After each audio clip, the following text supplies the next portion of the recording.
Palmer Luckey, welcome to the show. Thank you for having me. I'm so incredibly stoked to be here. I'm pumped to have you here. It's so different when it's not on a screen.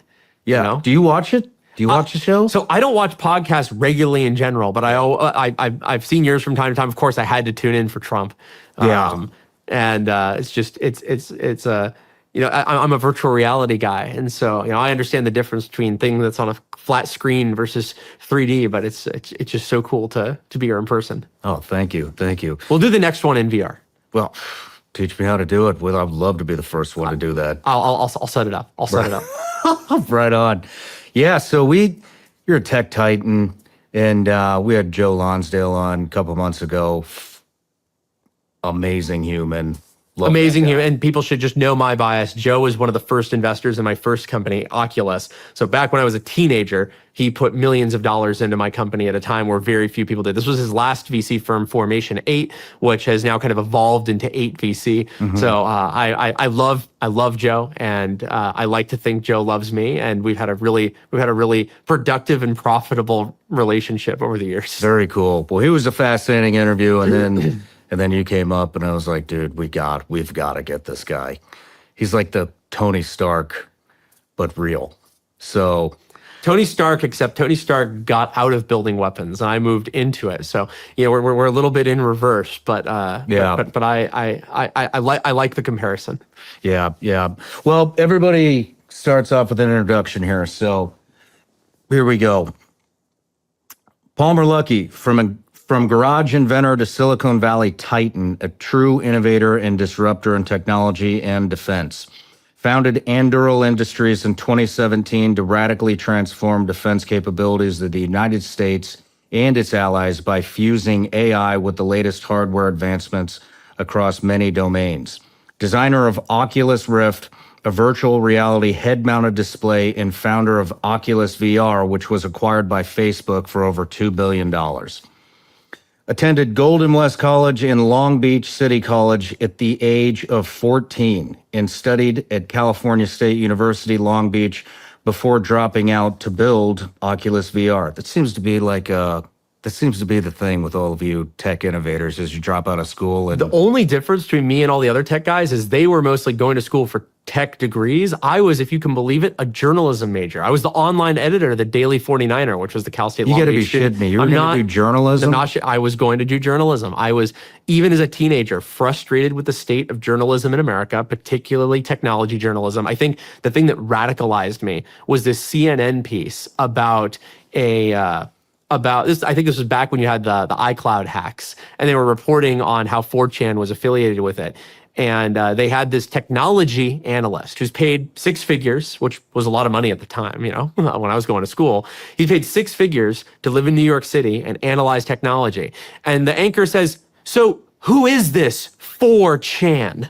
And I'm like, oh my God, this is nuts. And then what does he say? He says, well, we don't know the details yet, but he's some kind of system administrator, someone who knows his way around computers and how to hack things.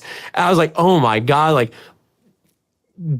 technology journalism is going down the shitter, and I wanted to be part of the solution. So I'm glad I decided to build technology rather than report on it. I think being the man in the arena is a lot more fun and a lot more rewarding. But yeah, it's interesting to imagine a world where I'd be in your chair. Yeah. Well, who knows? Maybe one day. One day when I'm all old and used up, I can get my own studio, and I'll have you on. Cool. Known for your unconventional approach, love for gadgets, and belief in using technology to push boundaries, whether for entertainment or national security. So, man, we're going to do a life story on you. Fascinating human being. I can already tell with the 30 minutes that you've been here, just when we were down shooting the thumbnails and I've been very blessed to have an interesting life. So couple of off the wall things that came up down there. So you are, look, we had a little conspiracy theory talk down there. We did. Talking about Trudeau and Castro, and let's go into that before we get into the weeds here. We'll jump right into the crazy shit. All right. So, I'll put my biases right out there. I think Justin Trudeau is Castro's son. But you can almost set that aside because that's not the issue I really care about. Like, is it really Castro's fault? Is it really Trudeau's fault if he's Castro's son? Like, I don't believe in the sins of the father, right? I mean, I don't think he really should necessarily have to live his life burdened by that if it was true. Like, I can understand why someone would want to hide that. And like, that's one issue. I'll set that aside. The real question has always been for me, why is this conspiracy theory reported on it the way that it was? And we were talking about this. Like, let's say that it's not true. Okay, fine.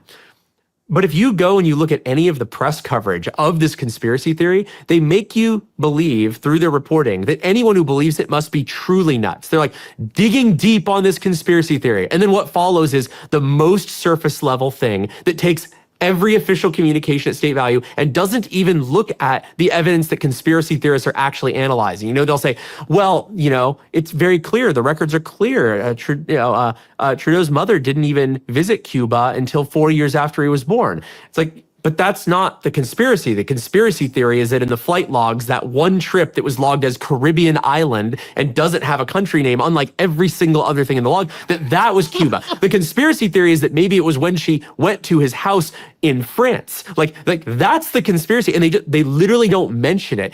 And it makes me wonder, why are they going to such great lengths to make this seem not just that, like, because you can analyze those and say, well, actually, here's why, and you know, it was probably filled out by the FBO, and they just didn't know where it had been, and like, there are reasonable ways to go after it, but the way they've gone after it is to pretend that you're insane if you believe this conspiracy theory, and I think that really gets back to... Isn't that just about every conspiracy theory? I mean, it's certainly you know where the phrase comes from, right? Conspiracy theory. Well, the term conspiracy theory itself and conspiracy theorist was invented by the CIA and used and pushed through their media plants to discredit anybody who questioned the results of the original JFK investigation. And again, it gets to this thing, I set aside whether or not there was a second shooter, whether there was anyone on the grassy knoll. Let's say that the official story really is accurate. It's pretty extraordinary that conspiracy theorists are themselves literally terms born of a government conspiracy. It makes you wonder. People say, well, sure, the CIA had 30 media assets back then, including, you know, national news anchors. But I mean, that's not how it is today. Yeah, right. Is it? Is it? Right. But yeah, that's why I like the Trudeau theory of it. And you know, there's other ones like we talked about, the Kamala Harris DNC pipe bomb, and like I haven't followed that much. You've got to look into this one because, and I'm really stoked that we got Trump in office and that we have people coming into the FBI who are going to be able to dig into this. But you know, the official story, according to the government, which is that there was a live, active, and dangerous pipe bomb planted by extremists outside of DNC headquarters on January 6th, that Kamala Harris passed within just several feet of that bomb, and that they managed to save her, defuse it, and destroy it. But there's so many problems with this story. For example, you'll remember that originally Kamala Harris, through her counsel, testified that she wasn't even at DNC headquarters on January 6th. You'll also see in the video footage that's captured of the pipe bomb that after it was called in and after Secret Service was on site, you have Secret Service and Capitol Police just standing around the bomb with their thumbs in their pockets, talking to each other. At one point, the Capitol Police walk to their car and eat their lunch. A group of children walks by. They don't block off the street. They don't be like, hey, don't walk by that pipe bomb right there. The whole thing it reeks. It couldn't possibly be what they say happened. And then this gets to kind of the second layer. Okay, again, ignore whether it was planted by the feds or planted by somebody else or planted by extremists, or maybe they found out it was planted by some foreign government agent that's a government. It's hard to pick exactly which conspiracy you want to believe in. But there's a simple question. Why has Kamala Harris never talked about it even one time? She has so much to say about January 6th, so much to say about people who were just protesting at the Capitol. Nothing to say about the feds who were planted in that whole op. But like, why focus on things like the people who were protesting in front of the Capitol building when you could just say, oh yeah, they literally tried to kill me. Like right-wing extremists planted bombs outside of my party headquarters and got within 5 feet of killing me. Like, wouldn't you say that? Like, imagine if that happened to Trump. Trump would be milking it for all it's worth. And I love the guy. But I mean, he'd say, and they almost got me. You know, maybe it wasn't 5 feet. People say it's 5 feet. I think it was 2 feet. You know, maybe I looked at it. Maybe I looked at it and said, I think that's a bomb. And maybe I'm the one who caught. You know, he would be talking about this. And the fact it's not talking about, like, someone has realized that it's not a good idea to talk about whatever happened because it's probably not what they told the public. And so to me, this is like one of the most interesting conspiracy theories because it's very rare for them to touch people at Kamala's level, right? There's lots of conspiracies about like what an ATF unit does or what some group of State Department goons did. It's very, very rare that the vice president of the United States has their proximity and seal of approval on the actions of the day. Yeah, that's a damn good point. Yeah, you've got to look into this and watch the video. I think like your watchers would probably love to see. Like, you could just ask yourself, like, wait a sec, if they know it's a live pipe bomb, like you're watching the video, like, why are they doing what I'm watching them doing? This only makes sense if it's a bizarre conspiracy. I can't wait till everything comes out on all this stuff, you know? I'm so concerned that it's going to be like the JFK files. There's going to be 2 missing boxes, and they're going to say, it's all... I think a lot of people are worried that the shredders worked overtime before they got in, and the digital shredders. And all. You ever been involved in litigation? No. So one of the things that's interesting, particularly with criminal, I've been through... whenever you make money, people come after you. They come out of the woodwork and they sue you for, you know, oh, you copied my idea. Oh, you're infringing on my patent in Germany. I've won all of the cases that mattered in the end or got them thrown out by the judge. But one of the things that I had to learn over the years, and by the way, I've been to a verdict in federal court twice. So, you know, I've unfortunately I've become pretty well acquainted with the rules. If you destroy evidence, the way that the court interprets it is in the least favorable light. They basically assume that whatever was destroyed is as bad as it could possibly be. Otherwise, there's an incentive to destroy. Like if you assume, oh, it's not the worst possible thing. What was destroyed, maybe it was only halfway there, and that's how we're going to weight this. Yeah, unless it's the government destroying the evidence. And that's one of those, like, I wish that they would look at it that way and say, no, when a box of evidence is missing on something, and it's the government, and they were committing these actions. It just so happens to be the JFK. You should assume the worst. This. I'm not even saying that we should assume the worst as people. I'm saying the criminal justice system should assume the worst because otherwise they're going to keep doing this. Like you need to say, no, the box of missing papers does not get you out of hot shit. The box of missing papers is the indictment. It is the thing that you go to prison for life for. When you lose the files on the JFK investigation, like that is way more important to the national fabric and unity of America and people's trust in government than any simple crime ever could be. You know, that cover up is so much worse than anything that people go to prison for life for every day. You think they're going to do it? Or I guess it would be already gone now that they said You mean, are they going to hide it? Yeah. I think it's what you said. I think the shredders are working overtime, and I think they're looking at what's happening with USAID, and they're probably saying, oh shit, you know, the Doge boys are coming. They're coming here next. Yeah. We got to do something. Well, I mean, they already. I mean, are you familiar with Blackwater at all? Oh, very familiar. And yeah, I've had the pleasure of meeting Eric Prince a few times. Actually, even before I started Anduril, I asked him, what should Anduril build? What did he say? Should I say? I think I can say it. We talked about a few different things, but one of the things that he thought would be a good technological innovation would be artillery that is actively cooled in such a way that you don't have any cooldown intervals. Like, what if you could have an artillery piece that works at maximum mechanical, interval? Like, it has a very high cyclic rate artillery that never needs to cool down and never goes down for, maintenance. Like something that could like auto swap a lot of the consumables.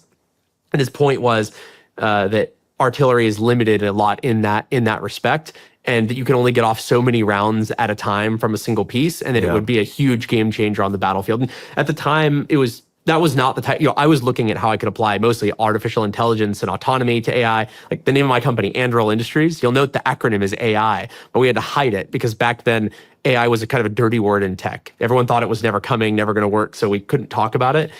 I ended up not building it, but I look back now and say, shit, that probably would have been a really useful thing to have in Ukraine, especially in the early days of the war. Yeah. But yeah, and then of course read his book, Civilian Warriors. I'm always on the lookout for ways to get healthier, especially now. That's why I'm so glad I discovered Armora Colostrum. Armora Colostrum has thousands of people reporting absolutely life-changing benefits, tens of thousands of 5-star reviews, and transformational stories. Armora Colostrum is a proprietary concentrate of bovine colostrum that harnesses over 400 living bioactive nutrients that can help strengthen the barriers of your body and help fuel cellular health for thousands of research-backed health benefits. Armora Colostrum can help strengthen immunity and gut health, help improve fitness and metabolism, and enhance skin and hair radiance. We've worked out a special offer for my audience. Receive 15% off your first order. Go to tryarmora.com/SRS or enter SRS to get 15% off your first order. That's tryarmra.com/SRS. These statements and products have not been evaluated by the FDA. These products are not intended to diagnose, treat, cure, or prevent any disease or condition. These statements and information are not a substitute for or alternative to seeking care from your healthcare providers. It's a new year, and if you need to hire for your business and want an easier way to find qualified candidates, head to ZipRecruiter. And right now, you can try it for free at ZipRecruiter.com/SRS. ZipRecruiter is the top-rated hiring site according to G2. How fast does ZipRecruiter's smart technology start showing your job to qualified candidates? Immediately. ZipRecruiter's powerful matching technology works fast to find top talent, so you don't waste your time or money. You can invite top candidates for your job to apply and even encourage them to apply sooner. Here's to a new year of hiring made easier with ZipRecruiter. 4 out of 5 employers who post on ZipRecruiter get a quality candidate within the first day. See for yourself. Try ZipRecruiter for free at ZipRecruiter.com/SRS. That's ZipRecruiter.com/SRS. ZipRecruiter, the smartest way to hire. Yeah, so the reason I bring it up, we were talking about the government deleting evidence. And so, kind of the downfall of Blackwater was that Nasur Square incident. I think it was back in 2007 when they tried those guys. That was when they were taking fire, and then they responded, and there ended up being civilian casualties. Yeah, right? they made it out to be like a big, a bunch of Blackwater cows. Well, they made it look like they made it sound like they just rolled into an intersection and just did a drive-by shooting or something. It was in that. So they deleted the drone footage. Really? Yeah, there was actually somehow that hadn't even made it into my long-term memory. Yeah, a lot of people don't know. And so there was a Green Beret unit that was actually taking contact just I can't remember if it was like a couple kilometers or a couple thousand meters away, but basically when they had that drone on station, so they brought it over, and they deleted. There's like a 5-minute, 10-minute segment of drone footage where you actually see the vehicle. So short enough that this clearly wasn't just lost data. Yep. It's that they didn't want that. And data then the to get very out. specific portion of the drone footage that showed the actual gunfight was deleted. You can see where the vehicle rolled up, and then it cuts out, and then it goes away, and you can even see where where the radiator fluid and stuff had been leaking out from the vehicle getting shot up. And in court, they're like, "Well, where is this drone footage?" And they said, "Oh, we routinely delete drone footage just to save memory." And they're like, "So you just happen to just delete the 10-minute segment that shows the actual gunfight, and everything before and everything after is still there." And those guys wound up getting pardoned by Trump, but they sent one to prison for life, 3 for 35 years. The actual guys in the square, not the people that deleted the drone footage. Yeah, the guys in the square. Did they ever figure out who deleted the drone footage?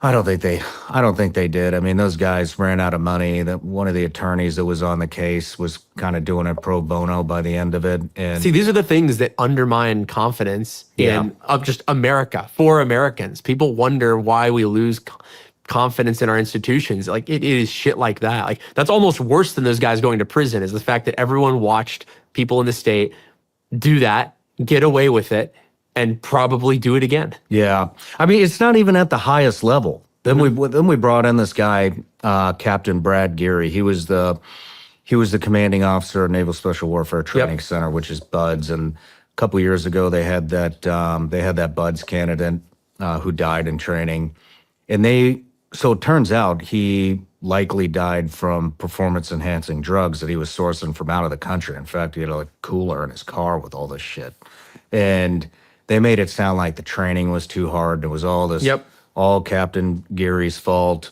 and they reinvestigated it. They reinvestigated, I believe, 3 times. And they just kept doing it until they got the performance enhancing drugs out of the investigation. And once through some procedural error, or we weren't allowed to have that. Then they pinned his ass to the wall, and we wound up exposing it on the show. Now the case has been totally dismissed, and it looks like he's going to get his retirement and his rank. I don't know where you fall on this. I need to look more into that one. I don't know where you fall on this, but generally, like, we should be allowing these guys to use performance enhancing drugs, and it should be on the level where we know about it and it's monitored and like that, because like the reality is people are going to be using these things, and there's ways to use them that are pretty safe and probably increase their probability of living in general. But we've treated that whole category, like the whole category of making your body, better, is just like it's just not. I'm not against it, but it's got to be done right. And if that played a part in it has to, like, we should be doing it, and we should be doing it right. We shouldn't be driving it into the shadows so that people are hiding it from their doctor, hiding it from their unit, hiding it from everybody, and now nobody has, like, I mean, I don't want to be like too mean here, but like, do you think Marines are the right guys to be, measuring out dosages of this stuff? I'm being unfair, but like, you can play to the stereotype really easily here. It's is that the guy you trust to get it right every single time, to get the math just so, and with people's lives on the line? No, you should have a doctor who's responsible for that, and they should say, hey, your job is not to have this stuff hidden from you. It's to make sure that it's being done in a safe way that's increasing their combat effectiveness, increasing their probability of living to see their families. Yeah. All right, so I got a Patreon account. They're basically it's a subscription account. They're our top supporters, have been with us since the beginning, and we built quite the community over there, the behind the scenes segment that you did. Hi, Patreon. Yeah. So one of the things I do is I offer them the opportunity to ask each and every guest a question. This is from Mel. My 15-year-old son thinks you're amazing and inspiring. My son is really into electronics and building things, but not as much into coding. What advice would you give him that might help him and other kids like him when he's thinking about building skills early to do epic things like you with his life? Well, good news for him. I'm not much of a coder either. I'm more of a hardware guy, more of an electro-optical mechanical guy. And so I think he's in a fine place to not necessarily be a great coder, especially with how things are going with AI. Like, the actual act of coding is going to become less and less important to being able to build things. Really? I'm not saying that you're not going to still have programmers. I'm not saying that you're going to have everything done by AI, but when you're talking about, the types of coding that I had to learn to do, like gluing together bits of firmware, making my Arduino. Well, the Arduino wasn't big when I was his age, but stuff. Wait, what did you just say? Arduino. It's the thing that all the kids are using these days. It's a quasi open source microcontroller kit that allows you to interface different types of sensors with compute. So like if you wanted to build an automated bird feeder, in my day, you would have gone out and been like, okay, I'm going to build a 555 microcontroller circuit with a timer and an interrupt, and I'm going to build a thing where the bird flies in and it dispenses feed, or it dispenses feed, every 12 hours if no birds come by. And we would have done that all by scratch. These days, a kid would go and buy an Arduino, and they would probably plug in like the motor, and they'd plug in the sensor, and then they would write a little bit of code that says, if the resistance level coming off of this sensor, if the resistance drops to this, that means something's blocking it. That means that it's probably a bird. Then trigger this motor, fire this relay, give it the voltage for this long, this many seconds. That's the kind of way you would do it these days. And so I'm saying that type of coding, you don't need to be very good. Like you need to know enough to get by. Think about you might not know enough to design a car engine, but you know enough to clean a carburetor. That's the type of coder I was. And so I think his son is in a perfectly fine place. The most important advice that I can give people is to work on projects that you care about. Don't look to school, whether it's college or the state mandated, younger educational system. Don't look to them to tell you, here's what electronics projects you should be working on. Here's what you should be doing to learn how to do these things. Because one, they're often years or even decades behind what industry and hobbyists are actually doing. So you're going to be learning how to do things that are ancient. Two, when you're working on something that you're only doing for yourself, you're going to make way better decisions, I generally find, in what you teach yourself, in how you do things. Like when I hire people at Anduril, I look for people who have done projects that were outside of what their work paid them to do or what their school made them do, because that means they're the type of person who is willing to work on things with their own money and their own time because they want to bring something into this world that wouldn't have existed otherwise. And to me, those are the projects that people, like, that's what drives you to learn the most. It's what drives you to have the right attitude around all this stuff. So I would say, like, don't do what I did, which was like, I started going to college when I was 14 or 15.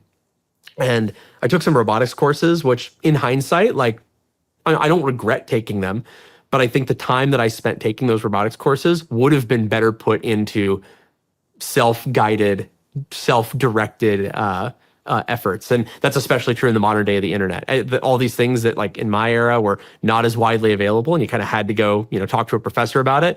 There's a YouTuber who can teach you even better. There's an Instructables guide. Heck, there's probably a lot of people on Patreon. I'll bet there's a ton. There's a lot of creators on Patreon who are putting out really interesting guides, really interesting education. So yeah, I would tell your son, like, encourage him to work on the things that he's interested in, and don't rely on other people telling him what he should be working on, and don't sweat the fact that he's not doing much or any coding. There is lots of stuff you can create in the technology world when you're a bad coder. It just means he's going to have to go find a really good programmer as his co-founder. That's all. Right on. Well, I'm sure he's going to get a lot out of that. So, got a little gift for you. Oh boy. Yeah. Those are vigilanceelite gummy bears. Little something for the flight home. Now, there's no, like, caffeine in these or anything, right? No funny business. All right. There's a bunch of shit that's unhealthy for you, like sugar. So what's good? What's good about these? Taste them? All right, I'm gonna taste them. Open them up. I've been a big fan of European gummy bears in the past because they don't use all the stuff that they use in the United States. These are good. Well, those are made right here in the United States. Now and you're not using I can tell you don't have, like, a bunch of mineral oil on these as an anti-caking or anti-sticking agent, do you? Dude, don't ask me about the ingredients. All I know is they taste fucking amazing. They taste it. I asked because I'm interested in food science. Before starting Anduril, one of the things I was considering doing was starting a company to make synthetic food out of petroleum. They would have 0 calories and therefore allow you to eat as much as you want without getting fat. Interesting. And so I had to learn a lot about, food science, but in particular, the science of foods that you're not really supposed to eat, like mineral oil. And a lot of these gummy bears, they put anti-stick, anti-cake agents in them. Yeah. And if you have too many of them, they give you diarrhea. Yeah. And I can tell I can tell. I don't see it on the ingredients list, and I can feel it. Like they don't have, like, that slimy sheen. Yeah. So you can eat as many of these as you want, I bet, without having a bad day at the toilet. Something to think about. You got a gift, right? I do. So this is something that I put a lot of time into, not for yours specifically, just generally. This is a mod retrochromatic for about the last 15 years as a side project that I put a little bit of time into here and there. I've been building a clone of the Nintendo Game Boy Color. So this is a hardware clone that is basically what Nintendo would have made if money was no object. So it's got a custom 1:1 LCD that's the exact same resolution as the original Game Boy and Game Boy Color. It's a modern, totally custom LCD, sapphire screen lens. So not glass or plastic. It's the same stuff you'd see on, like, a high-end Rolex. And the shell is made of an aluminum magnesium alloy, compatible with any Game Boy game. I gave you a couple games too that are sitting over in the studio. So it's a pretty fun bit of hardware. And this one's signed by me. Dude, I was a Game Boy fiend. So it comes bundled with Tetris. It's a new edition of Tetris. This was actually played at the Tetris Classic World Championships last year. We had a tournament for it, and in my opinion, it is the best version of Tetris that's ever been made. Oh, well, if you want the batteries, it runs on not rechargeables, runs on AA's. Nice. So you'll have to twist those out of the packaging. I'll do that later. But I'm gonna frame this one and put it in the studio. and you have another one in the studio so that you can actually play. So Yep, I'm not gonna let it be trapped. You gotta get back into Tetris. I will. Thank you. This is awesome. You're very welcome. I love this stuff, man. It's I love putting stuff from guests in the studio. That's all this. you have so many cool Most of the things. stuff in here is all from prior guests, and all has like a deep meaning, at least to me. And Well, I've got a lot of my heart and soul in that. And the name for it, the Mod Retro Chromatic, Mod Retro is actually the first business I ever started. So when I was a teenager, like 13 or 14, I started an internet forum called Mod Retro for game console modification enthusiasts. Very cool. And it's pretty fun to come back to it today. Thank you.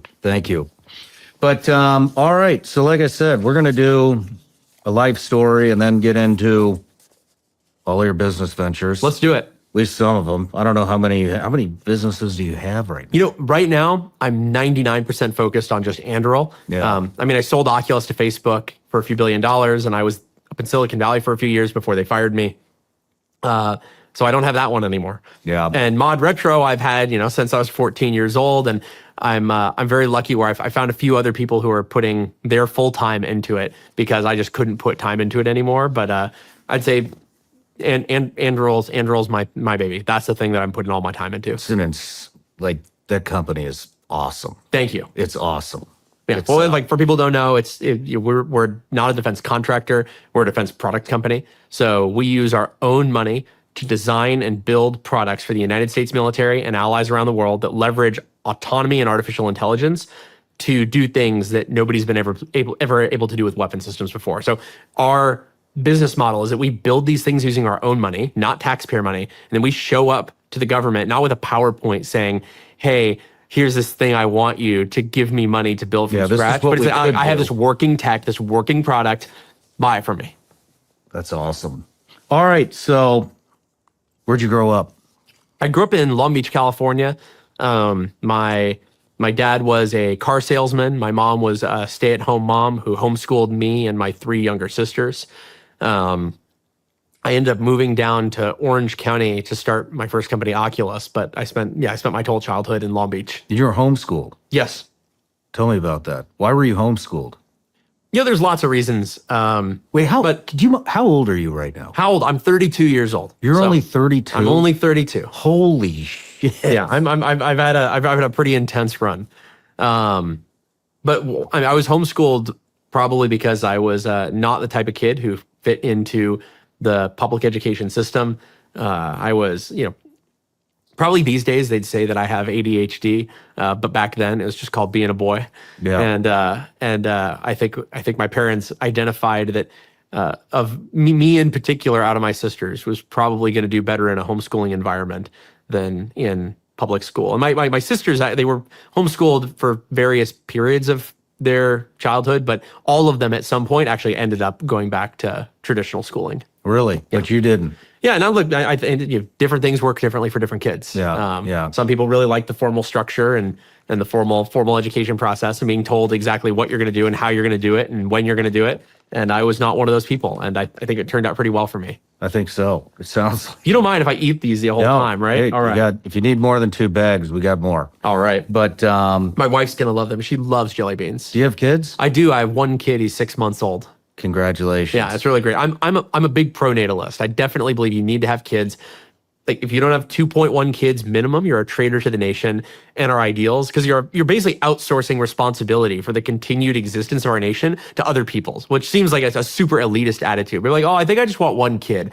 Like, you fucking elitist. Like, you like it's like a mentality almost thinking like, oh, like yeah, I'll let the cattle reproduce. They can keep up the population, but my time, I don't want to raise more than one. It seems like an abdication of responsibility for our nation's future and direction that I just can't get behind. Of course, that like ignores people who have like a real reason, like a medical reason or a health reason or some unique economic circumstance. But like if you have the means to do it, it's crazy to me to not have at least 2.1 kids. You could say, I did my part. I met replacement rate. That meeting replacement rate should be the bare minimum. If you're going to die, you should at least, if you plan on dying, you should at least replace yourself. 6 months old, huh? Yeah, 6 months old. So he's sitting up and looking around and loving life. That's cool. How do you like being a dad? Well, I'm really lucky because my wife is really trad, and so she's doing most of the hard work right now. I'm still working a lot, so I get to see him in the morning and I get to see him at night, and we've oriented his napping and sleeping schedules where I get to spend some time with him every day. But for the most part, she's the one doing most of the work, and that works out well for us. How long have you been married? Oh man, since summer of 2019. Okay. So I mean, how many years is that now? I guess almost 6 years, or is that almost 6 years? Yeah. So, but we've been together for a really long time. So my wife and I met when we were 15 years old. No shit. And we met at a debate camp in Maryland, at a law school that ran a policy debate camp that ended with a debate tournament. And the first time that we met, she was crying within minutes of meeting me, because it was my debate team versus her debate team. And we were arguing about whether or not, formally debating whether or not DDT, the pesticide agent, should be legal in the United States. And her team was completely unprepared for our argument in particular, which I can get into if you want, but it was a novel argument that none of the other teams had ever seen. We ended up beating all of the other beginner teams, all but one of the other intermediate teams and several of the advanced teams. So we went way further than we should have because of this novel argument. Anyway, they were so unprepared, and that they literally started crying in the middle of the debate. And somehow that we went from that to her getting married to me. So it's a really strange world, isn't it? Very cool. Very cool. She realized I wasn't a mean person. I was just really good at debate. Yeah. I could see that. I could see that already. So you said you had 3 sisters? Yep. No brothers? No brothers. And that's why I'm so glad to have a boy. I know you're supposed to love them all equally and not care which it was, but I was clear from the very beginning. I said, I'm praying it's a boy. Please be a boy. Because growing up in a household that was, my day-to-day was my mother and 3 sisters. Look, I always say you're supposed to go to hell after you die. All right? It can be intense. And so I was so worried that I might be on a track where I'm only going to have daughters, and then all of a sudden I'm stuck in my childhood again. And so now that I've had a boy, I'm happy to have either. But when's the next one coming? As fast as biologically reasonable. Nice. So what were you into as a kid? Oh man, I started out as a outdoor kid when I was a kid. So running, surfing, swimming. I was into all the outdoor stuff. And it wasn't until I was 12, 13 that I really seriously got into electronics and engineering. And then I quickly became an indoor kid. I ceased to be useful in a physical capacity. Were you building forts and all that kind of stuff? Were you building weapons? So I was. I mean, as a kid, I just dug up a bunch of the first weapons that I built. I built a multi-stage electromagnetic accelerator, basically a coil gun. So not a rail gun. Rail guns, pass the current through the projectile directly, which is making a magnetic field that accelerated nails and shot them out of a tube.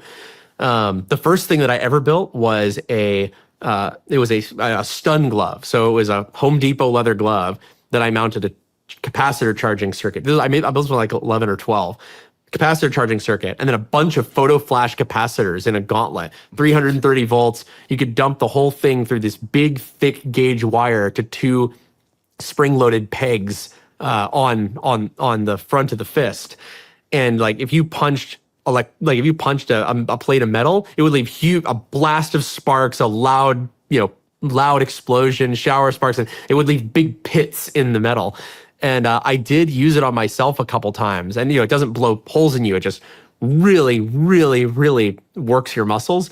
And I was too young to recognize that high amperage electrical weapons are extraordinarily dangerous. I had absolutely no idea how dangerous what I was building was. I knew enough to be dangerous and not enough to be safe. Not sleeping well can negatively impact your quality of life, and it's really no secret that getting a good night's sleep makes a huge difference. Ever since Helix sent me a mattress to try, I've been getting the best sleep of my life. I used to sleep too hot on my old mattress, but with Helix's award-winning mattresses, I'm sleeping through the night with no interruptions. I wake up feeling refreshed, and it really energizes me and helps me with my busy schedule. Helix knows everyone's unique, and they can match you based on your body type and sleep preferences. So many of my listeners are getting to experience what I've been experiencing for years with Helix. For an exclusive offer for my listeners, go to helixsleep.com/SRS for 27% off site-wide and get 2 free dream pillows with any mattress purchase. And with any Luxe or Elite mattress order, you'll get a free bedding bundle. That's 2 dream pillows, a sheet set, and a mattress protector. That's helixsleep.com/SRS for 27% off site-wide and get 2 free dream pillows with any mattress purchase. And with any Luxe or Elite mattress order, you'll get a free bedding bundle. That's 2 dream pillows, a sheet set, and a mattress protector.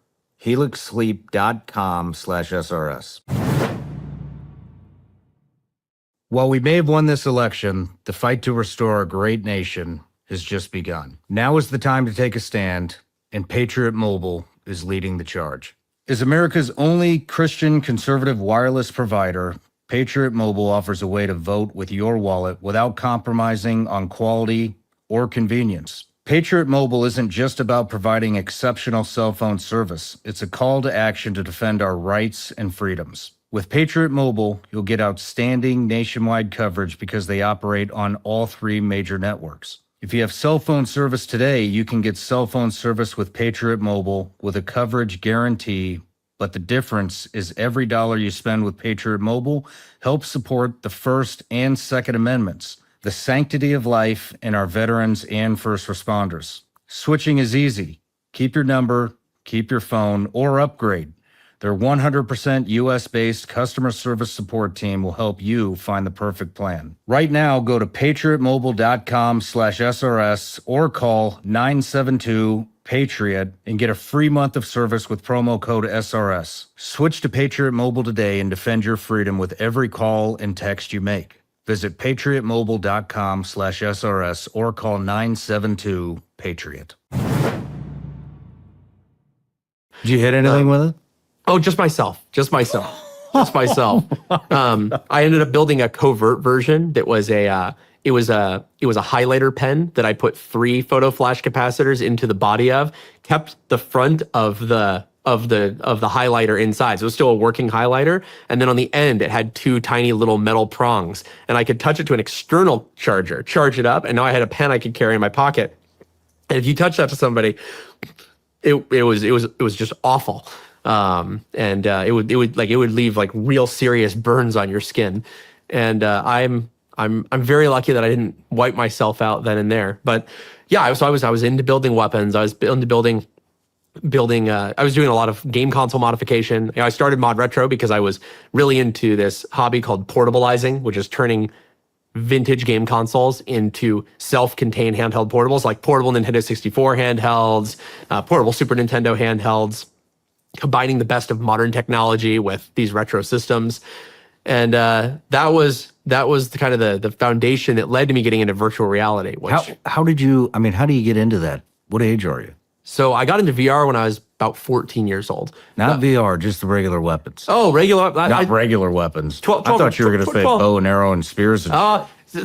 See, for me, I was never really even interested in like the wielding of the weapon. It was in the building of the weapon. Like when I watch a James Bond movie, the cool part that most appealed to me, like I'm not imagining that I'm James Bond. I'm imagining that I'm Q. Like that was the cool thing to me. It was building these things that did things that nobody expected, that nobody had ever seen before, allowing James Bond to do things that, would allow him to outmaneuver or outsmart or outgun his opponent. And so that was I was interested in all these weird exotic weapons like high-powered lasers and high-voltage stuff and electromagnetic accelerators, not because they're effective weapons, but because they are a potential path to weapons that allow you to do things that conventional weapons can't. If I had just been interested in weapons, I would have just bought a Glock, right? Well, it's hard to buy a Glock when you're 12 years old, but that's if you actually just want to shoot somebody, you just existing weapons are pretty good. They're pretty good. Anytime outdoors or anything? Yeah, so I grew up sailing small boats, so like dinghies. The boat that we sail in Long Beach, it was called a Naples Sabot, which originally was like basically designed as like a tiny, very short little boat that you would put on the back of like like a sailboat or a powerboat and just use to get back and forth between land and the boat. And then someone decided, hey, wouldn't it be funny if we made kids race these in a racing league? And that's more or less how it all started. So I was racing Naples Sabots when I was a kid. Then I later I got into a type of boat called lasers, which are they're an Olympic sailing class boat, and I liked sailing those. I then later tried team sailing, where you're one of multiple people on a boat. I didn't like it because when you're on a team boat, it's possible to succeed or fail on the basis of other people's work. Like you can fail and the boat still wins, or somebody else can fail, or you think they fail, then you blame your loss on them. And I found it was healthier for me to be a solo sailor, because then if I win, it's all me, and if I lose, that's all me too. Like you can't make excuses for yourself and say, well, only reason I lost is because of Alex on the other side of the boat. That's why we really lost, because that guy wasn't pulling his weight. Yeah. When it's just you in the boat, you're like, I lost. I didn't try hard enough. I didn't practice hard enough, and so that was I really like sailing. It's a physical and mental sport, which is still sail? fun. I have not sailed in years. I've thought often about getting back into it, but I'm just so busy with Anduril, and like sailing to me is not a fun, relaxing activity. It is an intense competitive sport, and I am so out of practice and so physically inept compared to what I was that I know I would be totally non-competitive, and so so it's hard for me to go and do it. I think I'm going to get back into sailing once I'm all old and used up. Once I've made my contribution to society, the candle has burned down to just the puddle of wax, I'll get back into sailing. Nice. I like power boats too. That's the other problem is... yeah, I heard you got a Mark V. I do. You've probably been on Mark Vs before. I've been on a lot of Mark Vs. So I bought a Mark V Special Operations craft from the Naval Special Warfare guys. And I bought it. It was like as is, no warranty, just like getting rid of it. And there was no use certificate because they were basically selling it as scrap metal. And the nice thing about that is I was able to get it and then put a ton of money into reactivating everything, getting it going again. As far as I know, I'm the only civilian owner and operator of a working Mark V. There's a guy who has one with no engines in it that's sitting on the side of the freeway in a boatyard in San Diego. But I think I'm the only guy who's actually spent all the money to make one go again outside of the government. And I'll tell you, that boat was made for people with government wallets, not civilian wallets. But I mean, it's such a cool boat, right? Yeah. I mean, it's ridiculous. It's the fastest boat that the Navy ever built. So, it was built explicitly for Navy SEAL insertion and extraction. So really, really fast, tons of storage, really, really durable, really, incredibly bulletproof drivetrain and engines. And it'll Did you put any weapons on it? So that was part of my saga, is they cut off all the weapons mounts even. Now they took off the weapons and then cut off all the weapons mounts and hard points, because that would have been like, ITAR restricted arms type stuff.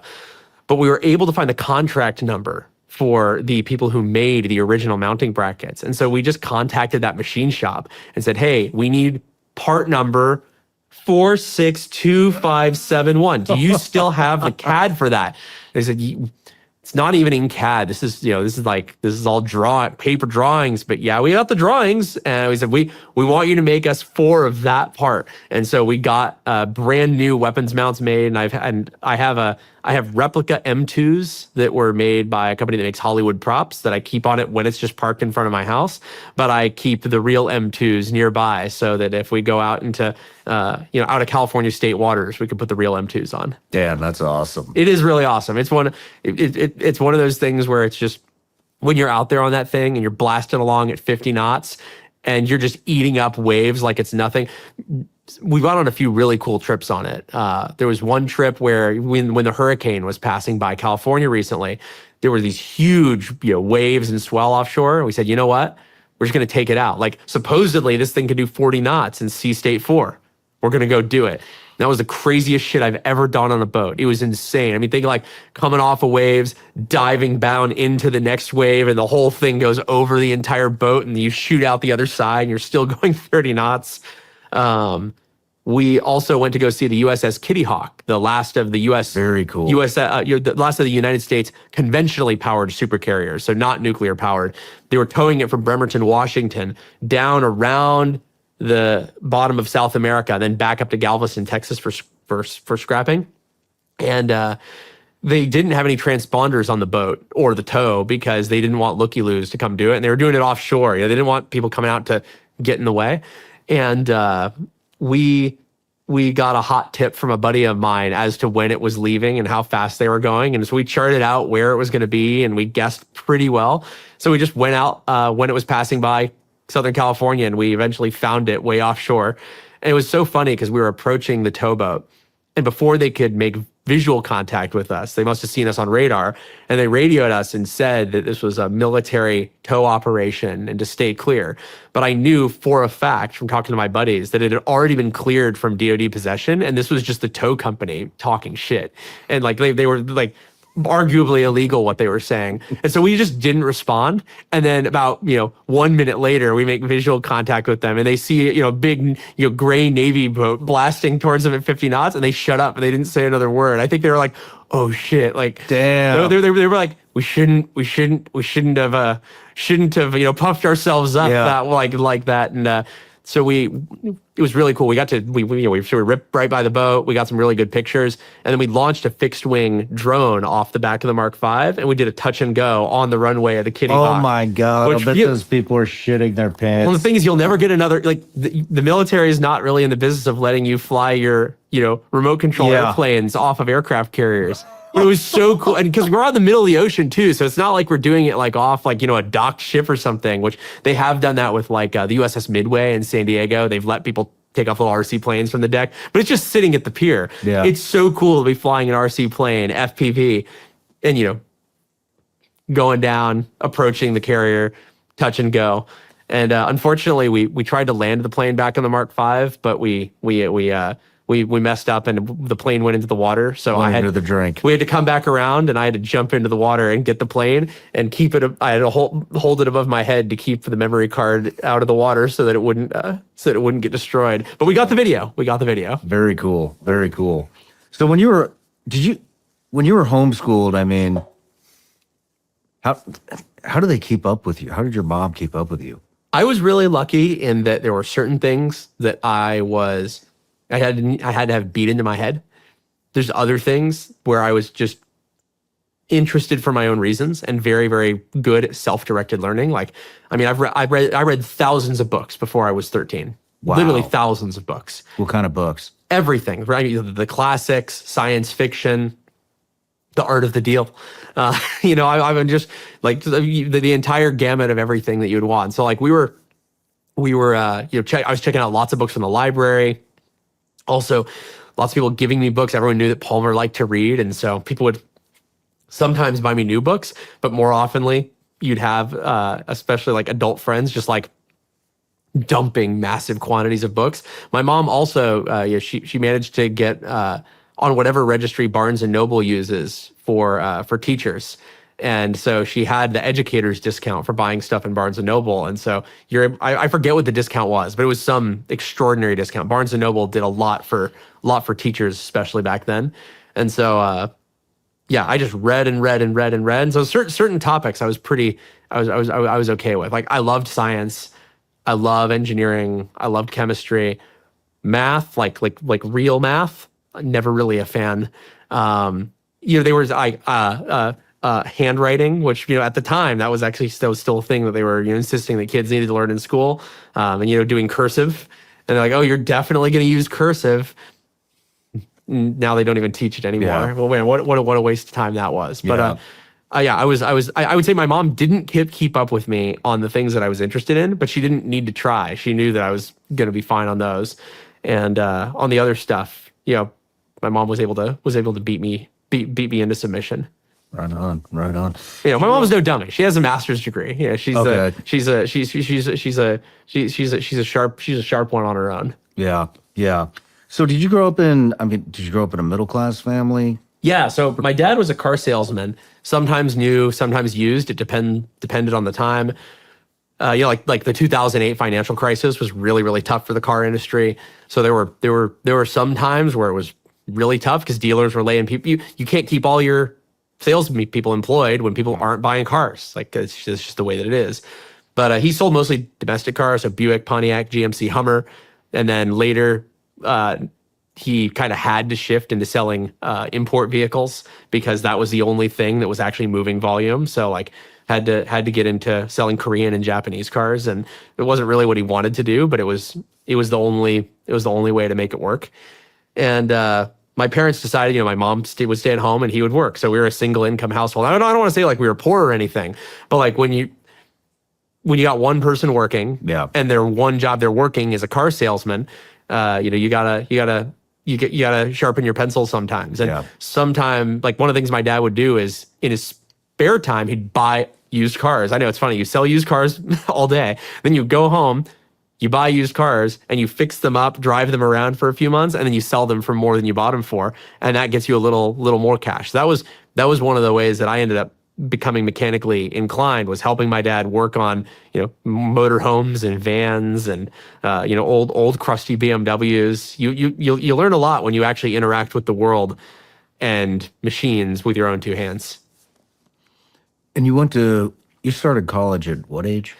I honestly am not sure. It was when I was 14 or 15. It was that summer. But I don't remember exactly. It would have been right around when I was either turning 15 or almost 15. So was that remote, or did you actually go? No, I went. Because I was a commuter student. I wasn't I wasn't on campus. I was still living at home.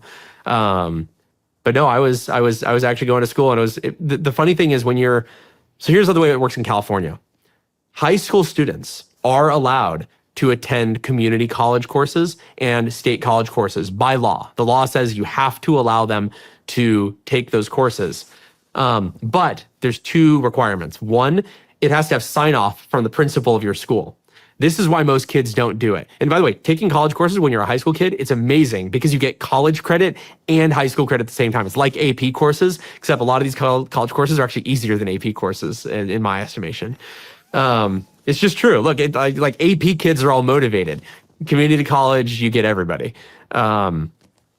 So the good news is my mom had, we were registered with a homeschool group that basically just signed off on all the paperwork. They're like, so I just got everything signed off on. And normally like schools don't want to sign off on this. Principals won't sign off because they lose out on revenue proportional to the classes you're not taking at school. What principal is basically going to sign off on a bunch of kids going to all the local community colleges when his school's going to lose the money? So it's a totally fucked up system that incentivizes keeping kids trapped in the high schools rather than allowing them to specialize and take community college courses. The second thing you have to do is you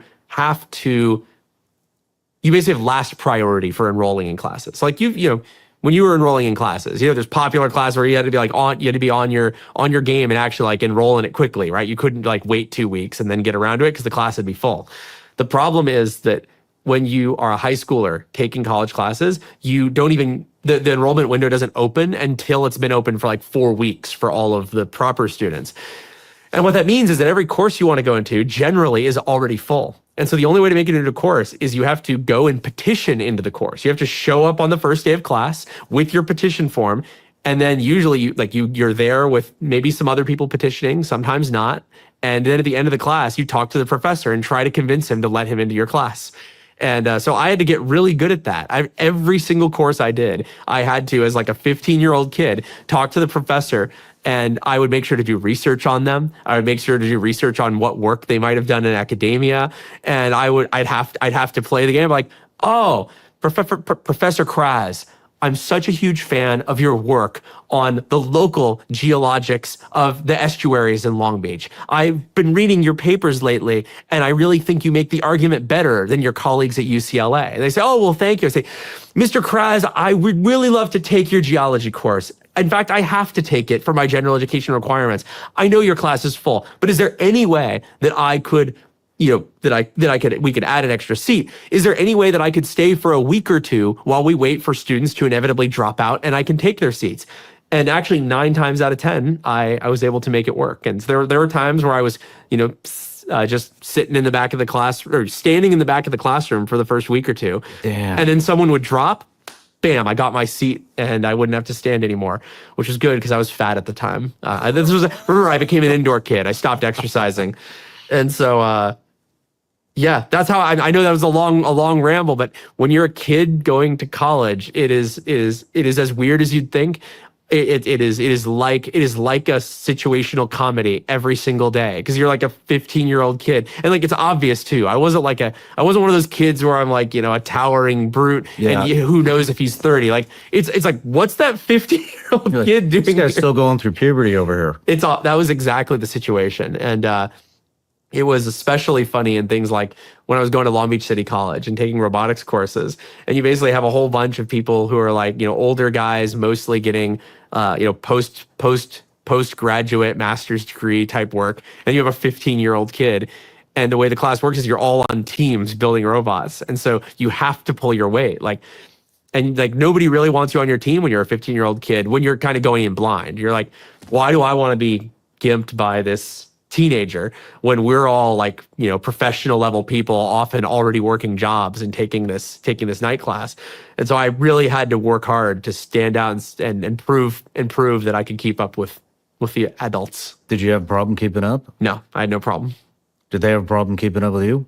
I think that as soon as I did a good job of making it clear that I could keep up pretty quickly. And as soon as that was clear, then I was like the most hilarious novelty ever. Like everyone thought it was just the funniest thing ever. As I got older, and then I'm like 15, then 16, then 17, and 18. Now I'm just the age of all the freshmen, and it's not interesting anymore. But at the beginning, it was definitely pretty interesting. But you're not in freshman classes at that age. Not at that point. Well, it depends. So the way that I did this, and the way I would actually recommend basically everybody do it if you can scam your principal into signing your paperwork, is the moment you are eligible, when you're 14 years old, start taking community college courses. And what you should do is take all the general education courses first, because they're generally easier. You have to do them no matter what you're going to do as an adult, right? Like if I become a journalist or a mechanical engineer or a pilot, I'm still going to have to take history. So just start with all that crap and just do a few years of the crappy, all general ed courses. And then you can decide at the end what you're actually going to do. And you can then transfer all those units to where whatever school you're actually going to. And that's what I did. I transferred all those units from community college to Cal State Long Beach and went into the journalism program. How did you make friends? I mean, it doesn't sound like you're surrounded by anybody your age. Everybody's older. So a few things. One, I was doing lucky. Things that you can't do. I was lucky. I had a lot of local friends. So like, I'll admit it. I wasn't making my friends at college, right? Like people are fine with the weird 15-year-old kid on their robotics team, but they're not going to go hang out with them after school. Like nobody in their 20s is like, oh, I just love hanging out with 15-year-old kids. And if they are, something's wrong, right? I was lucky. I wasn't running into any of those guys. But I was lucky. I had a lot of friends I grew up with, had a lot of friends from doing homeschool stuff. But honestly, most of my friends were internet friends. Like I was running an internet forum called Mod Retro. I think all my best friends were internet friends. And that actually worked out pretty well for me. It's like when I started Oculus, and I started Oculus when I was 19 years old, almost everyone who worked there, and this Oculus, my virtual reality headset company, almost everyone I hired was friends and moderators and administrator staff from Mod Retro. We were all teenagers. Like we're all a bunch of teenage dudes who have known each other for like 5 or 6 years on the internet. And we basically decided to start a VR company together. I'll never forget when I called up my friend Chris. who was one of the early administrators and moderators on Mod Retro and a good online friend. I'd literally never met him in person. And I called him up and said, Chris, what are you doing this fall? He said, oh, I'm probably gonna work all summer at the local pizza place, and then I'm starting school this fall. I'm going off to college. I said, no, you're not. You're gonna come with me and we're gonna start this VR company that I've been working on, Oculus. And that was on a Friday. And that Monday, I rolled up in my crappy minivan to his house, which was 2.5 hours away from mine. He piled all of his stuff into it, and we drove away. And his mom couldn't believe it. Oh my God. He told her, Mom, I'm not going to school. I'm going to start a company with Palmer from the internet instead. And she's just like, okay, like, sure. And she didn't understand that he was like imminently doing it that Monday. And so we moved into a motel that is now condemned and has been torn down. It was later condemned and torn down, but we moved into the Seaport Marina Inn, and we lived there for the first few months of Oculus. Like literally me and my internet buddies living in a crappy motel room starting this company. And so I believe I didn't have a problem with making friends. We just had problems seeing each other in real life. How old were you? I was 19. 19 years old. Yep. And did you complete college? No, I dropped out. I went through, I had basically one semester and summer school left to get my degree. And I had a series of technological breakthroughs in my virtual reality hobby, which I'd been working on. Like I said, I started building VR headsets when I was 14 or 15 as a hobby. And I would become obsessed with virtual reality technology and trying to make it better. I believed that the existing systems, which cost hundreds of thousands of dollars and were very heavy, I believe they had missed something. I knew this had to be a crackable nut. And there weren't very many people working on VR tech. It was kind of a laughing stock at the time. Everyone thought, oh, that's this dead, technology, it'll never happen. It was just a ridiculous fad of the 90s. And I still believed in it. And over the course of years, I got better and better and better. And then I had a series of technological breakthroughs that made my headsets much cheaper, much lighter, much smaller than anything that anyone had ever made. And for the first time, when I showed it to my friends, instead of them seeing my prototypes and saying that I was wasting my time, they said, oh shit, I actually get it now. This is cool. And so I had a choice. I could either stay in school and get my journalism degree, or I could drop out of school and start this company.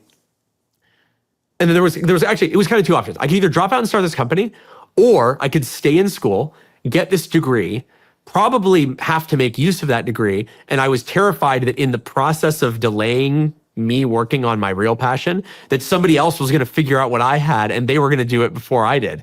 I said, I don't have the time. I need to get this into the world right now, because there were literally thousands of people in the technology industry who could have had the insights I had. The insights I had were not like Einstein level insights. They were the natural conclusion that any smart person who was looking at the VR industry in 2011 and 2012 would have made. Basically, there were certain components becoming available. Computer power was increasing in a certain way where I could compensate for optical distortion in real time on a graphics card shader and not have it take up very much of my graphics rendering load. And I realized that if anyone smart happened to glance in my direction, that they were going to have all the same conclusions I did. And I knew I needed to take advantage of that. Good thing I did. It was wow. And actually, even better, I was right. So Sony ended up launching PlayStation VR a couple years later, and it was more or less built on exactly the same principles that I had. Now, I think they copied a little bit from what I made public, but they also had internally been working on VR for years. And so it turns out there were people in major companies who literally had come to the same conclusion I had. In fact, Sony made me a job offer before I launched Oculus. I was open sourcing all of my work, publishing it on the internet. And when Sony Why were you doing that? Why were you putting open source information on the internet if you were worried people were going to steal the idea? So a few things. First, remember, VR was just kind of like a joke at the time. Mm-hmm. And I was working on it not as a job. I was working on it as a hobby, right? I got into VR like I just wanted to work on VR and make it good. And I guess there's two ways to look at this. One is that if I put stuff out there, other people put stuff out there, right? And then we all move faster together as a collective than me hoarding all my information to myself. But to be honest, it was just purely cultural, and I never thought it through. Remember, I started the Mod Retro forums because I was interested in modifying game consoles, vintage computers. The social currency of an internet forum is knowledge, right? How do you show off on an internet forum that is built around engineering and product? You're like building projects. You show your projects, and you don't just show them. You say, and here's why my project is better than anyone else's. Let me tell you in detail how I built my power management system. Notice how I modified this LCD to not use a compact fluorescent illuminator, but instead uses the latest white LEDs from Nichia to achieve much lower power consumption. And then all the other nerds say, oh my God, this guy is a god. Like, that is the social currency of nerd forums in the 2000s was prowess. And so if you didn't prove your prowess, you're nobody. And so I honestly, that was the culture I grew up in on the internet. That's how the internet was back then. And it's very different than today. Today it's about flash and style. You make a cool video, and like it's not really necessarily about going deep into the technology that you did or the design decisions. Also, you know what was common in the 2000s?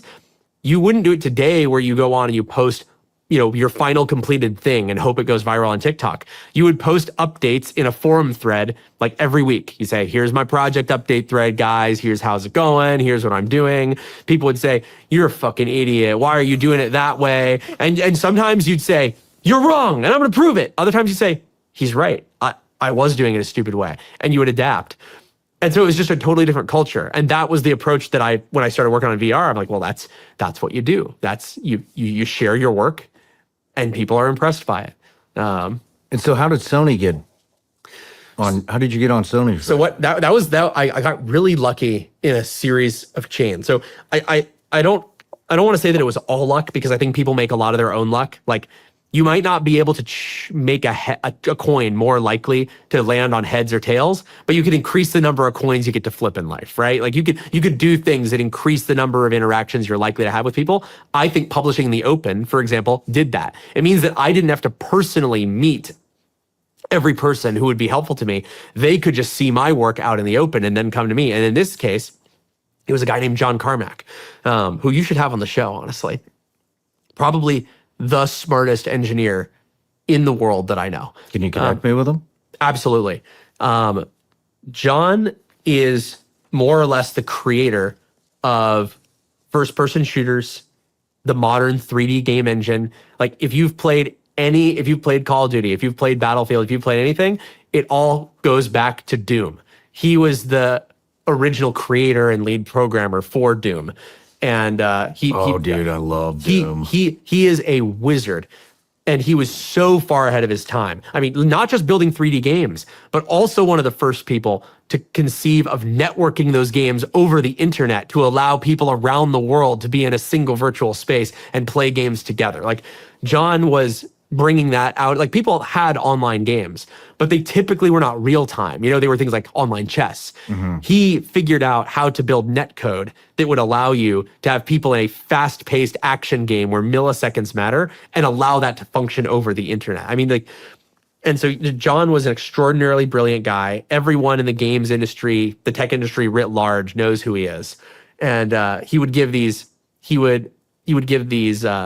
Actually, he would also publish all his personal notes and technical notes in a lot of, he would literally publish them online and just let anybody see them, because he also believed in sharing information. Everybody goes together, and he wasn't worried about people running faster than him, because he was already running twice as fast as anybody in the world could ever run. John Carmack had been looking at virtual reality for years, but it had always concluded it was too expensive, too low field of view, too much latency. It made people sick. And he had, every few years, he would do another new look at VR and see where it was. And I got lucky where he came onto this internet forum, and he was researching VR, and he saw my project threads. And he contacted me and said, hey, Palmer. Actually, no, our first interaction was he posted asking, hey, I want to modify this Sony head-mounted display that I have to be lower latency because you can't play games with it or you'll throw up. Does anyone have any tips on modifying this thing? And I gave him a detailed response where I said, John, I've already tried to do exactly what you're talking about. Here's all the technical challenges. The way Sony has implemented the display pipeline makes it impossible to get rid of the latency unless you drive the displays directly with your own brand new controller. Here's why you're not going to be able to do that. And so I laid all that out. He looked into all my other posts. He saw my Oculus Rift work logs, and he contacted me and said, hey, you seem to really know your stuff. I see you have this Oculus Rift prototype. Can I buy one from you? I said, I'll do better than that, John. I'm a huge fan of yours. I'll just send you one for free. So I sent him one of my Oculus Rift prototypes for free. He adapted that into Doom 3 BFG edition. He basically made his game run on my headset, and he showed that at E3, which is a major gaming trade show in Los Angeles. It takes place every year. That was where Sony saw it. Sony saw that prototype, and there was so much attention being given to this at this point because it was the best VR demo the world had ever seen. Like John even explicitly said, this is the best VR demo the world that has ever been created. Sony saw that. And they said, oh my God, John, like who the hell made this? What company did you buy this from? He said, I bought it from a teenager on the internet who I've never met. And he just gave it to me for free.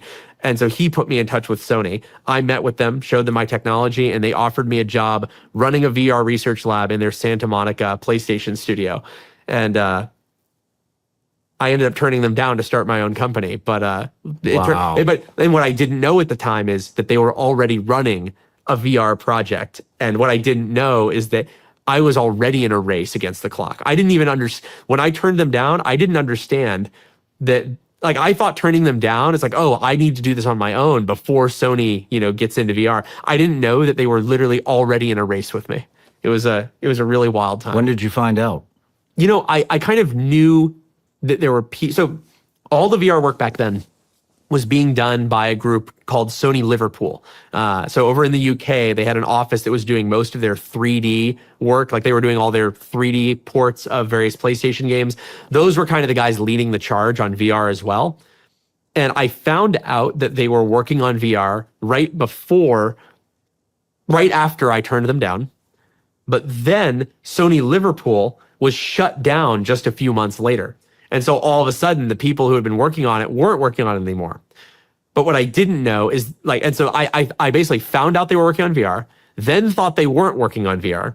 Then I found out maybe a year later that there was an entirely separate VR project going on inside of Sony out of Japan. And I found out about a year later. And then you won't believe this.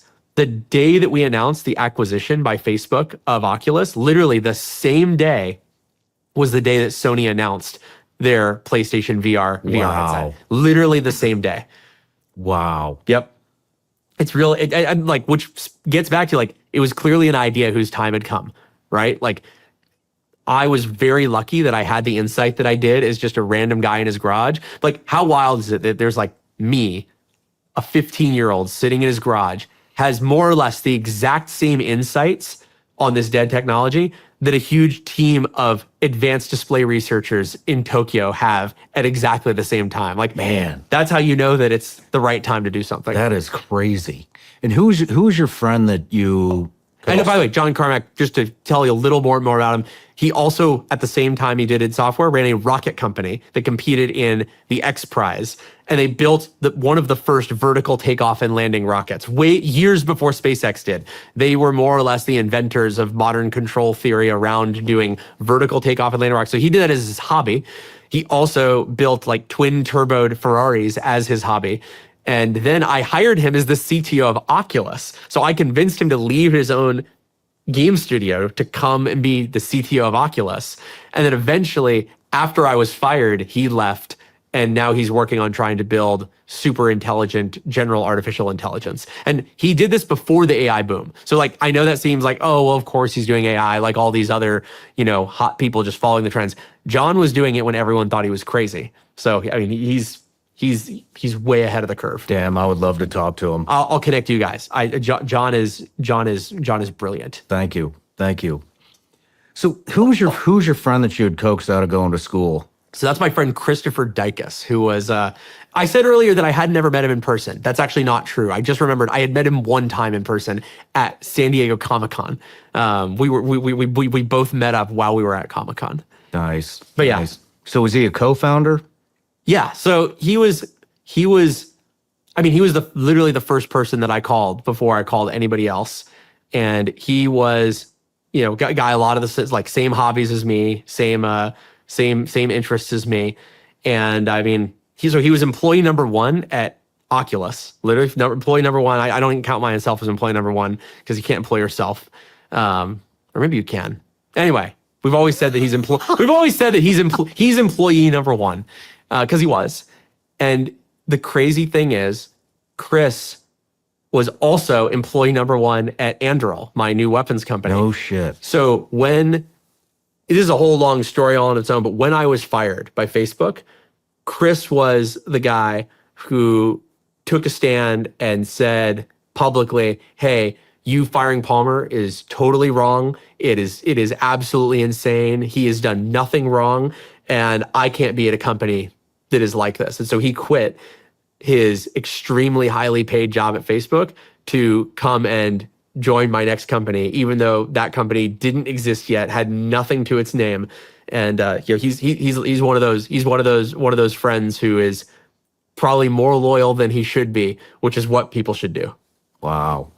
So you developed Oculus. How many people were on the team? Well, started with just me in my garage.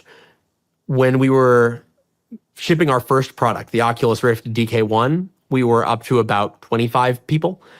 When we shipped our second product, the Oculus Rift DK2, we were up to about 75 people. And that was when we were acquired by Facebook. And then during my years in Silicon Valley working on VR at Facebook, we were run as a kind of an independent operation owned by Facebook.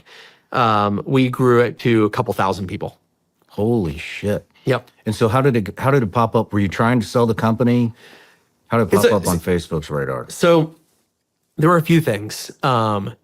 We were not trying to sell the company. We were planning on staying independent. But then a few things happened. First, it became apparent to us that we weren't running a race on our own. We started to hear what was going on at Sony. Like when Sony announced PlayStation VR, we knew it was coming. We knew there were other companies that were going to be entering the space with way more resources than we had as a startup. I mean, look, we're a group of like 75 guys who managed to raise a little bit of venture capital. How do you compete with multi-billion-dollar companies like Sony or Microsoft or Google or Apple? It's really, really hard. And that was one thing we were just really concerned about and having a lot of discussions internally. How do we survive in the long run? We have the jump on these guys, but how do we turn that lead into something that persists rather than just being the people who are first and blazing a trail for everyone who then comes in and outspends us? And it's pretty easy to outspend people in the games industry. Like, here's a very real concern.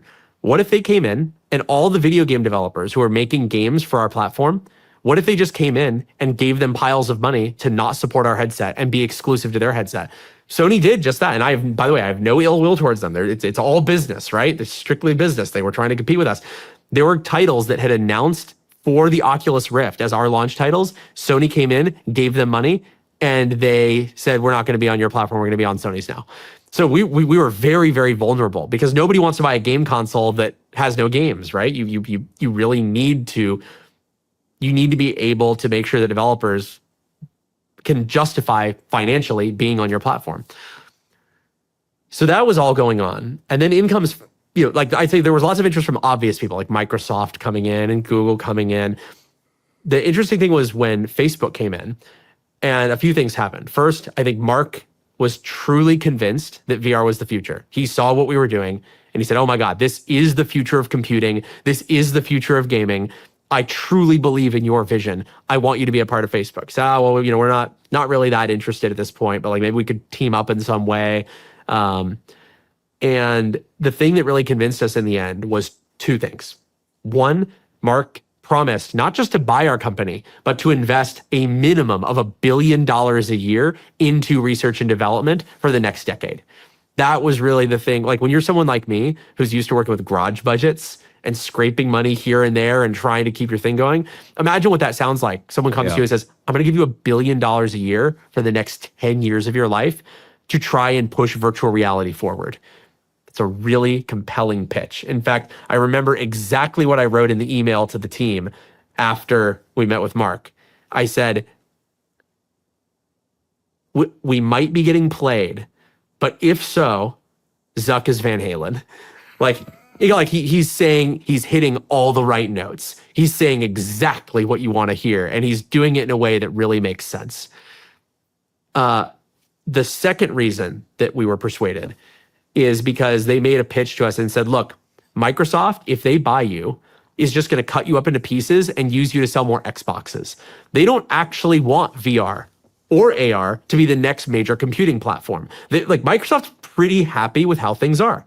Same thing with Google. Same thing with Apple. They're already at the top of the food chain, right? They're making iOS, they're making Android, they're selling phones, or they're selling, Microsoft Office, and they're selling computer operating system licenses. The people at the top don't want to shake everything up. They don't want to shake the snow globe and see who comes out on top. They kind of want to maintain things the way they are. So his point was, if you get bought by Google or Microsoft or Apple, they are not going to try and shake up the whole world and make VR a thing as fast as they can. You're going to be a tiny part of their 10-year plan. But Facebook, on the other hand, we don't have an operating system. We don't have a hardware platform. We don't control these gigantic, store. We don't control the iOS store. We don't control the Google Play store. But they want to have a platform. And so Mark's pitch to us was, look, you go to those other guys, they're not going to be motivated to make your thing change the world. You come to Facebook, we are deeply motivated because we want to shake the snow globe. We want to make the whole universe move to VR and AR. And even if we don't end up on top, we'll probably at least be in second or third place, which is a heck of a lot better than today where we're way down here. And I think that it was just obviously true, right? You could look at it logically and say, yeah, that's actually right. They do need to figure out a way to shake things up. This clearly is that way. And they're committing to spending $1 billion a year on the thing that I am passionate about. So you'll notice that nowhere in there is I did it to get rich. I will address that really fast because I know what people are thinking. I know they're thinking, well, Palmer, what about the $2.3 billion that Mark gave you for the company? On the one hand, that was some tiny factor, but remember that I had other companies that were making offers too. My investors were telling me not to sell. They were saying, Palmer, no, we'll fund you. We'll give you as much money as you want. I could have done that instead. And also, I believed that Oculus was going to make tons of money all on its own, right? We were the hottest things in the games industry. So in my mind, I was already going to make as much money as I would ever need. So people, they often say, well, Palmer, you really just did it for the 2.3 billion. I say, no, if this is about $2 billion, I could have just made that myself. But Mark was offering $10 billion in research and development, and me getting $2 billion from somebody doesn't do that. Yeah. Doesn't do that. Wow. Interesting. So what was it like? If I could flip it on you, not to play the interview, but what are you most passionate about in life? Because for me, it was VR at that point. This right here. What if someone told you that they were going to give you $10 billion to do this for 10 years? Yeah. Wouldn't you just think, oh my God, Yeah. This is the opportunity of a lifetime. And I know you probably want to remain independent, but if someone told you, I'm going to let you remain independent, you're going to make all the shots, and I'm going to give you $10 billion over the next 10 years, you'd say yes to that. Absolutely, I would. Yep. In fact, that's a discussion we're having right now. So fun. I'm so stoked to hear that. And I'd say to anyone listening, it's not $10 billion. Well, I'll tell you, if you can find somebody who will give you $10 billion to do what you're passionate about, take the deal. Yeah. It is that. It is. And did it turn out well for me? I mean, in the end, I ended up getting fired for absolutely bullshit political reasons.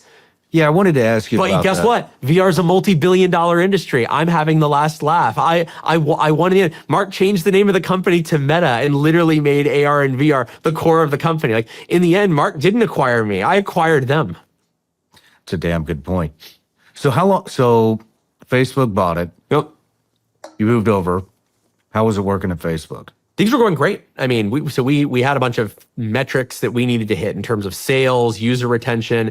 We needed to get 10 million users on the Oculus platform. We needed to hit I forget, it was some number of millions of hours of monthly users. And we had these different levels where we basically got bonuses paid out on the basis of our performance tied to those metrics. We had something like 5 years to hit the top benchmark of 10 million users. We did it in less than 2 years. Like, wow. We were kicking ass. Wow. And so everything was going great.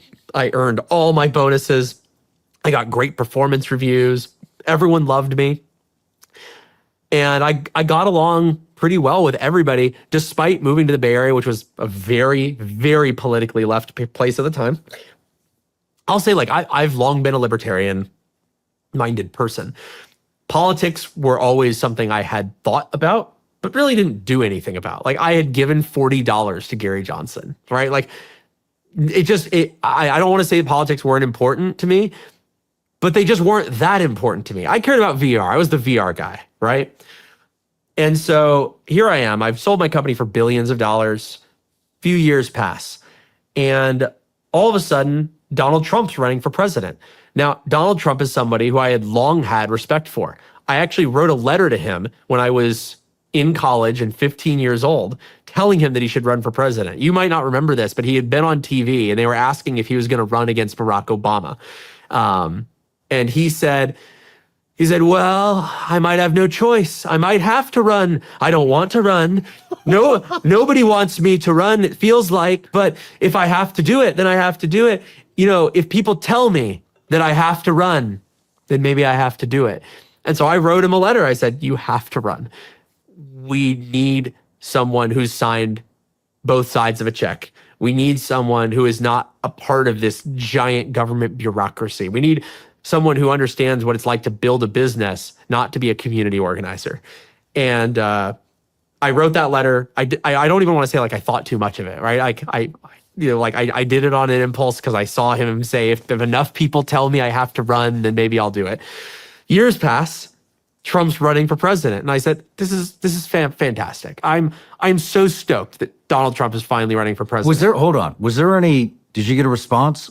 No, and I never got a response. Okay, which is fine. Like yeah. I don't want to act like I was like put off by it. I'm so glad I did this. I posted on Facebook about it too, and I said. I said it looks like Donald Trump might run for president. We can convince him. This would be awesome. I'm so glad I did that because now I have proof that I supported him when I was 15 years old, all those years ago.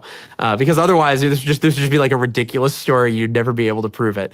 When I had Trump at my house years later for a fundraiser, which by the way was the biggest presidential fundraiser for a Republican that had ever been held.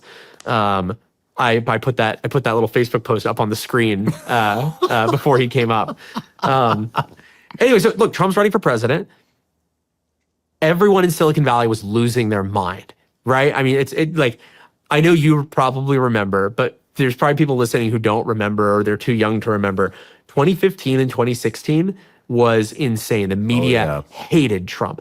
Everything was being twisted in these absurd ways. You remember when he said, they're sending us their drugs, their criminals, their rapists? And they said, Trump says that Mexicans are rapists. Yeah. And their quote is, they are rapists. It's like, you can literally just watch what he says, and it doesn't even make grammatical sense for that construct. Also, he's literally talking about the criminals and the drugs and the murderers and the rapists. And I mean, it was insane. There was no ethics being used. It was a pure attack blitzkrieg by the media against Trump, and a lot of people fell for it. And so I ended up giving $9,000 to a pro-Trump, anti-Clinton group. And it's so funny because this started a media shitstorm that I'll get into in a moment, but I have to tell you what they actually did. I gave them $9,000. They ran one single billboard in Ohio, I think in Columbus, Ohio, that was a picture of Hillary Clinton, and it said, "Too big to jail." And this was after she got away with mishandling classified information. You might remember at exactly the same time, you had US submariners being put in prison for decades for much less expansive mishandling of classified information. It was an obvious double standard. You have the deep State Department apparatus protecting Hillary, and on the other side, you have a serviceman going to prison for something that was not nearly as bad as anything she was. So too big to jail. So would you agree? Like that's pretty reasonable political discourse, right? That's not crazy. I'm not saying Hillary's a bitch. Like, you know, it's very reasonable. So two things happened. First, the media found out about my contribution, and a few media outlets reported on it somewhat accurately. Like Palmer Luckey, the guy who started Oculus, this Facebook executive, has given $9,000 to this pro-Trump, anti-Clinton group that's running a billboard. Then a handful of people on Twitter, literally, it was a completely made up story, said, Palmer is funding white supremacist internet trolls to attack Clinton supporters on the internet. It expanded from there. Palmer is funding anti-Semitic memes. Palmer is funding misogynist troll squads. Palmer is funding I believe Ars Technica called it a tidal wave of racist memes on Reddit, Facebook, and beyond. It was literally fabricated. None of it ever happened. It was a completely false story. And it was reported by dozens of outlets. CNN, Bloomberg, CNBC, Ars Technica, Wired Magazine, Gizmodo, Boing Boing, the Washington Post, Taylor Lorenz reported on it. I mean, it was everywhere. And they all just had this lockstep narrative. Palmer Luckey is a racist, misogynist, which is so funny. I'm actually a radical Zionist, and it was even in the moment. It was. What funny. is a radical Zionist? I strongly believe in the right of Israel to exist as a Jewish state. Like I people are like, that's so problematic though. It's so ethno-state adjacent. I say I don't care. After what happened to them in World War II, they deserve a place where they can do their own thing and protect their own people, without getting wrecked by everybody else who hates them. And you know what? Maybe someday everyone who hates Jews are going to be gone. We are not living in that world today. And people, they it's a slippery slope though. If they can have it, why can't the KKK have their own state? I say that's not going to happen. Like it's absurd for us to even have this discussion. It is very reasonable for the Jews to have a place that is theirs. And they say, oh, but what about the Palestinians? You know what? That's a separate political issue. Like the existence of a Jewish state, which is what Zionism is, like the belief that they have the right to a Jewish state, the existence of a Jewish state, is separate from the issue of what do you do with refugees from some political, or, you know, from some physical area. So it was so funny to me when like Palmer's this anti-Semitic guy, because it was literally made up. Like it's not even like there was like screenshots or made up screenshots. The journalists just said it was true with zero evidence, and they just repeated what each other said. And I know people are going to hear this and say, "This I must be missing." Palmer's like he's glossing over something. He must have like said something about Jews on Twitter, and they were like, "Are you Jewish?" No, I'm not Jewish. I just believe in the existence of a Jewish state. And look, I bet even some of your listeners probably won't agree with me on that, and that's fine. We don't have to all agree on everything. But I will say it was pretty ridiculous in the moment where like Palmer's an anti-Semite. I'm like, no, I love the Jews more than like anybody. Like you Democrats would probably hate me for how much I like the Jews. You know, like that you. Anyway, it was. But what happened was, as a result of this reporting, like looking back, I should have pushed back. What happened is I wrote a statement saying, hey, this is all false. None of this is true. Here's what actually happened. I gave $9,000 to this pro-Trump group. They ran a single billboard. Everyone is lying. This is literally fake news. And that was when fake news was like a new phrase. Facebook told me I couldn't publish it. They said, we won't let you make this statement. You cannot make this statement because it frames the media as the bad guy. And in a world where Donald Trump is attacking the fourth estate, we can't appear to be aligned with him. I said, well, you guys don't have to appear to be aligned, but I will be. Like I'm fine if people think that I'm being unfair, because this is literally character assassination. Like they are trying to destroy, and they kept reporting as of Thursday at 3:58 p.m. when reached for comment, Palmer Luckey is still employed by Facebook. Like that's how they ended the articles. Oh. It was explicitly a scalp taking operation from the very beginning. All the articles were ending with Palmer's still employed. Palmer's still employed. According to Facebook, Palmer is currently still employed. And they just couldn't wait for the follow-up where they could take my scalp. So Facebook tried to get me to resign, and I refused. They tried to get me to not say anything. eventually they wrote their own statement for me that basically just said, I'm sorry for the negative impact this is having on Facebook's reputation, and I'm going to be taking a voluntary leave of absence. In reality, they told me I couldn't come into the office until after the election. It was that explicit. You can't come in until after the election. Their thinking was, okay, Palmer is like the leader of our virtual reality organization. They knew they actually needed me. Getting rid of me is not a thing that they could easily do. Mm-hmm. And their thought was, okay, we know that Palmer didn't post these racist memes. Like Facebook did not know, Facebook knew none of this was true, right? So they knew that this was just a media invention, but they didn't want to push back. They didn't want to say anything. Kind of like where, you see Mark now coming out and finally saying, okay, the Hunter Biden laptop thing, maybe, that wasn't good. But this was 2016. It was a different universe. So they were hoping that I would take this leave of absence, disappear until after the election. They believed Hillary would win. And then if Hillary won, they thought all their employees and the press would kind of forget about this whole thing. Because it would just be this crazy time that Palmer supported that fringe candidate who lost in a landslide to Hillary Clinton. Remember, she had a 95% chance of winning. Yeah. So now I told them this is a bad strategy. I said, guys, what you don't understand is Donald Trump is going to win. And they thought that I was just like insane. They literally, when I said that, they said, wow, I thought you were a smart person. I'm like, no, guys, I am a smart person. Donald Trump is going to win. I will accept that there's a possibility he won't. But all of the signs are that he is going to win. The problem is that the media is reporting on Donald Trump the same way that they're reporting on me. An absurd, totally baseless way that is out of touch with reality. Don't fall for that. And they said, no, you have to stay out of the office till after the election. So the day after the election, Trump had won. They said, actually, you can't come back to the office. Are you serious? I'm serious. They said, you can't come back into the office. And that was when the machinery went into motion to get rid of me. They realized that with Trump in office, there were Facebook executives publicly saying, I will not work with Trump supporters. I will not have them on my team, which is also, by the way, illegal in California, but you'd have to bring a case about it. And especially back then, Republicans weren't really, I think we weren't punching square. I think that most of them were like, I just want to get shit done. I just want to get paid. I'm not trying to be a professional victim, right? What red-blooded Republican man wants to basically go into a courtroom and be like, they're so mean to me. They said that they don't like me because I voted for Trump. Doesn't that just sound like this is the dumbest little bitch fest ever? Wouldn't everyone laugh at you even if you won?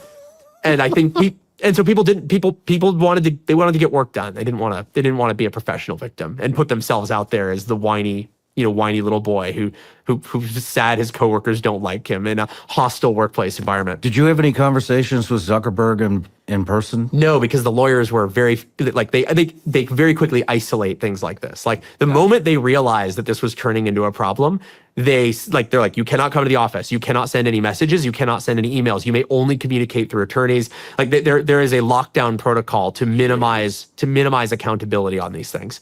And so it wasn't until and so they told me though, even after the election, they said, you can come back. We really need you. We all recognize that you're the guy and that you're a critical part of the team.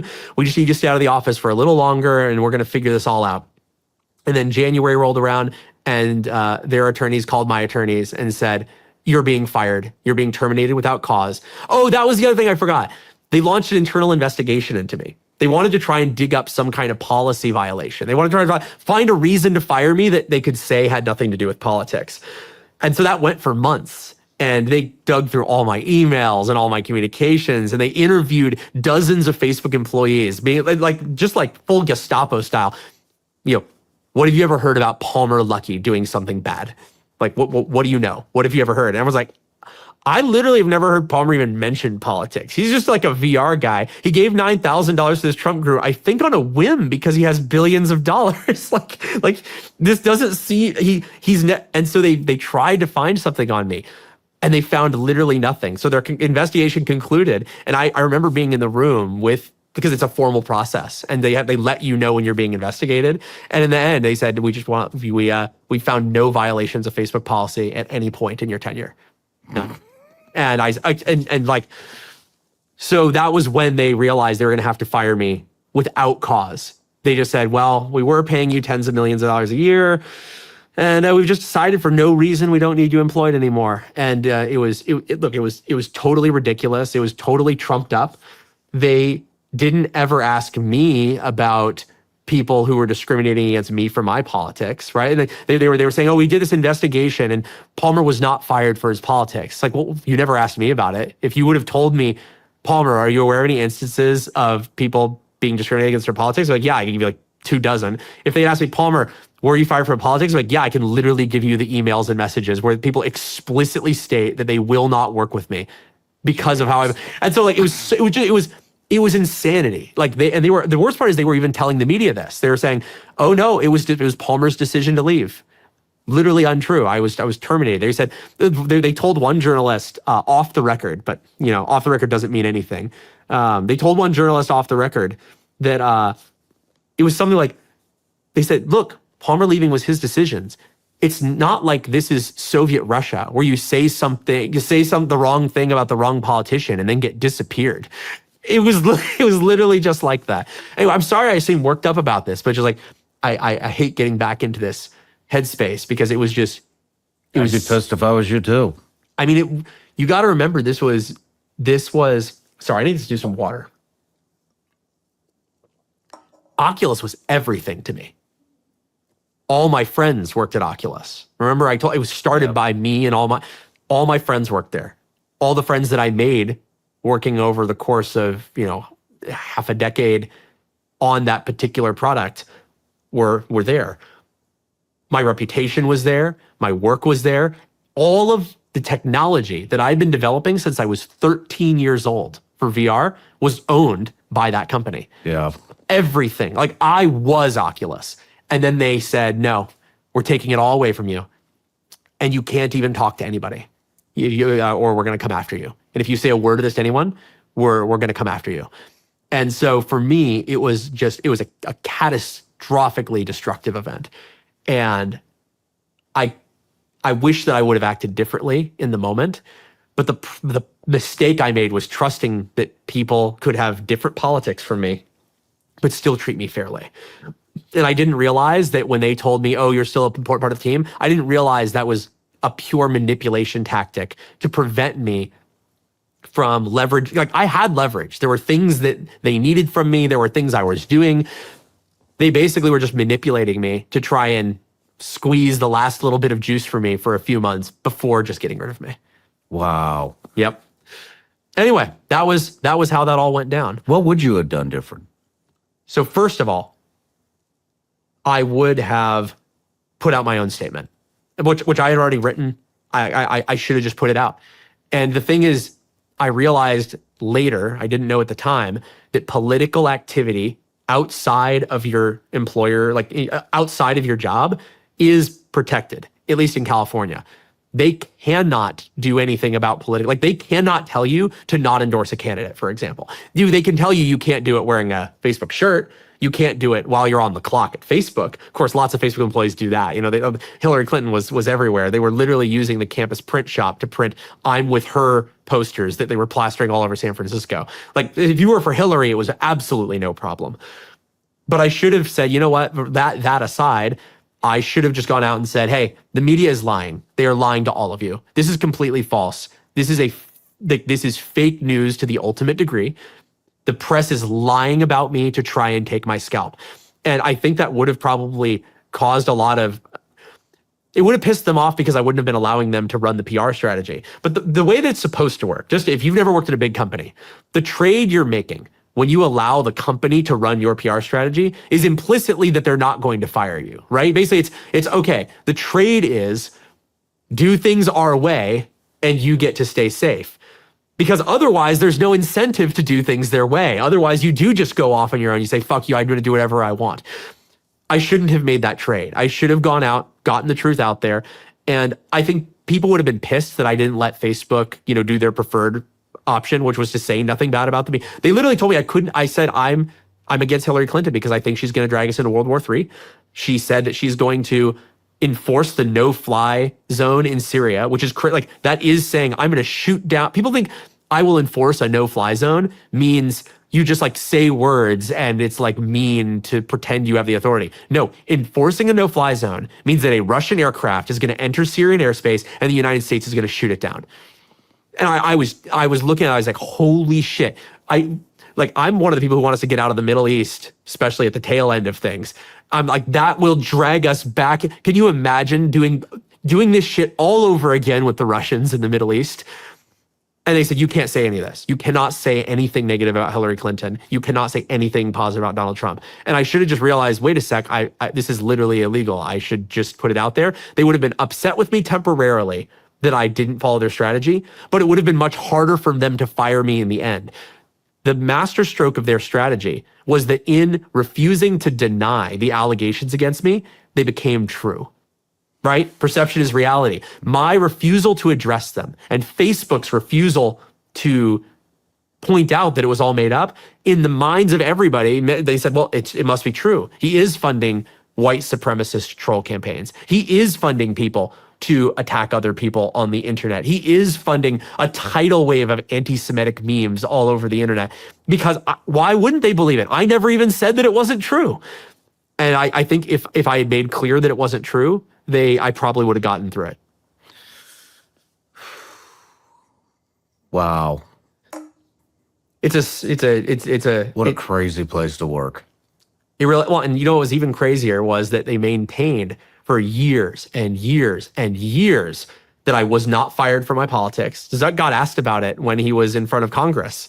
It was Ted Cruz who asked him, Senator Cruz, why did you fire Palmer Luckey? And he said, I don't think this is an appropriate forum. He said, you have to answer the question. And Zuck said something like, I can only commit that it was not it was not a political matter or something like that, which was, to be fair to Mark, I don't think he was lying. I think that his team had properly insulated him from it. Like when you're illegally firing employees for their politics, you don't bring that to the most important people in the company and basically poison them. Like that's poisoning the king. Like to show him, if you're like, hey king, here's this thing, we're performing illegal activity.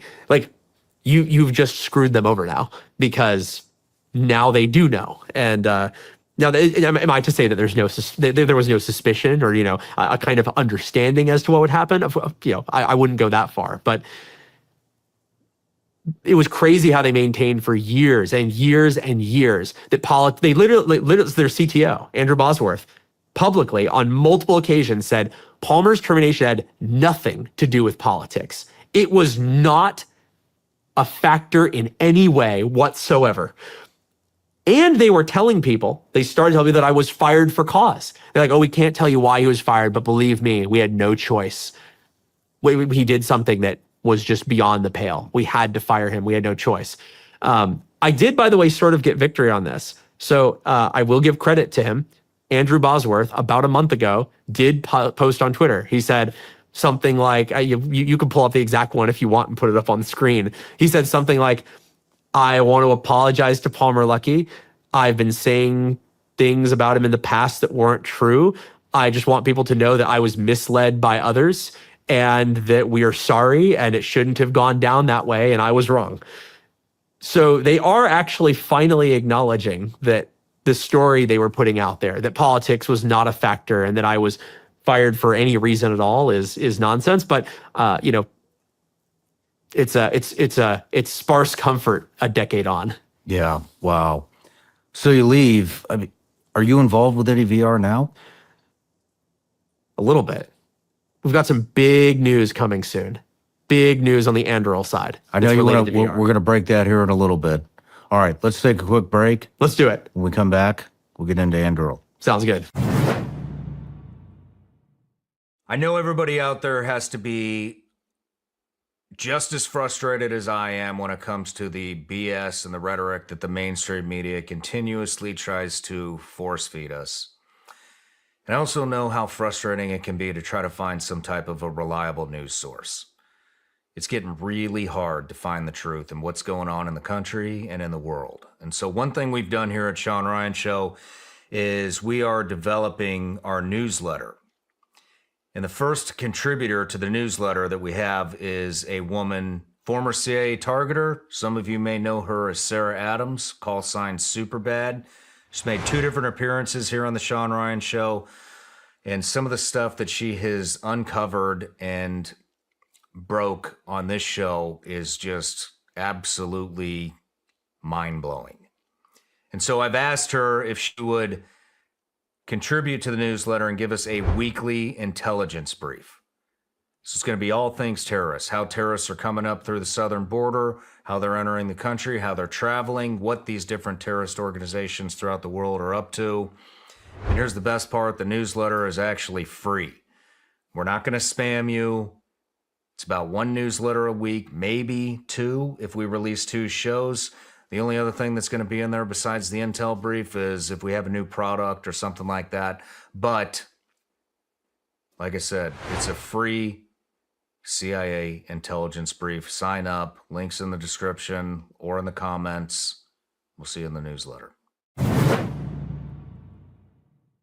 This episode is sponsored by Roka. Roka is a performance eyewear brand for people who want to invest in themselves. Roka manufactures premium sunglasses, prescription eyeglasses, and readers, and cuts all of their lenses here in the U.S. at their headquarters in Austin, Texas. Roka recently partnered with one of my favorite guests, Dr. Andrew Huberman, to launch a new line of glasses called the Wind Down Collection. Guys, I've tried these. You know I have problems sleeping. I absolutely love these frames and lenses. They're available with and without prescription and have a proprietary red lens that helps filter out short wavelength light. Short wavelength light is in pretty much all artificial light, and it's terrible for your sleep. Roka let me try a pair of these things, and I can feel the difference whenever I wear them. I wear them in the evening after the sun goes down. I pretty much start it at dinner, and I wear it until bed. And let me tell you, these things work. With so many options in eyewear and wellness products out there, it's a relief to know the glasses I'm wearing help 2 things I really care about: my vision and my sleep. And as a business owner with all the decisions I already need to make every day, wearing a pair of Roka's glasses is one of the best ones I've made. Check them out for yourself at Roka.com and use code SRS for 20% off site-wide at checkout. That's Roka.com with code SRS. One of the most important ways to stay healthy is cooking your own food. The best way to start the new year is with a home-cooked meal, and Hexclad makes that easier than ever. Hexclad are hands down the best pans I've ever used. Hexclad makes cooking so much more convenient. I get the performance of stainless steel and the convenience of nonstick in a single pan. They're easy to clean, dishwasher safe, and simple to wipe off after use. They're even oven safe, up to 500 degrees Fahrenheit.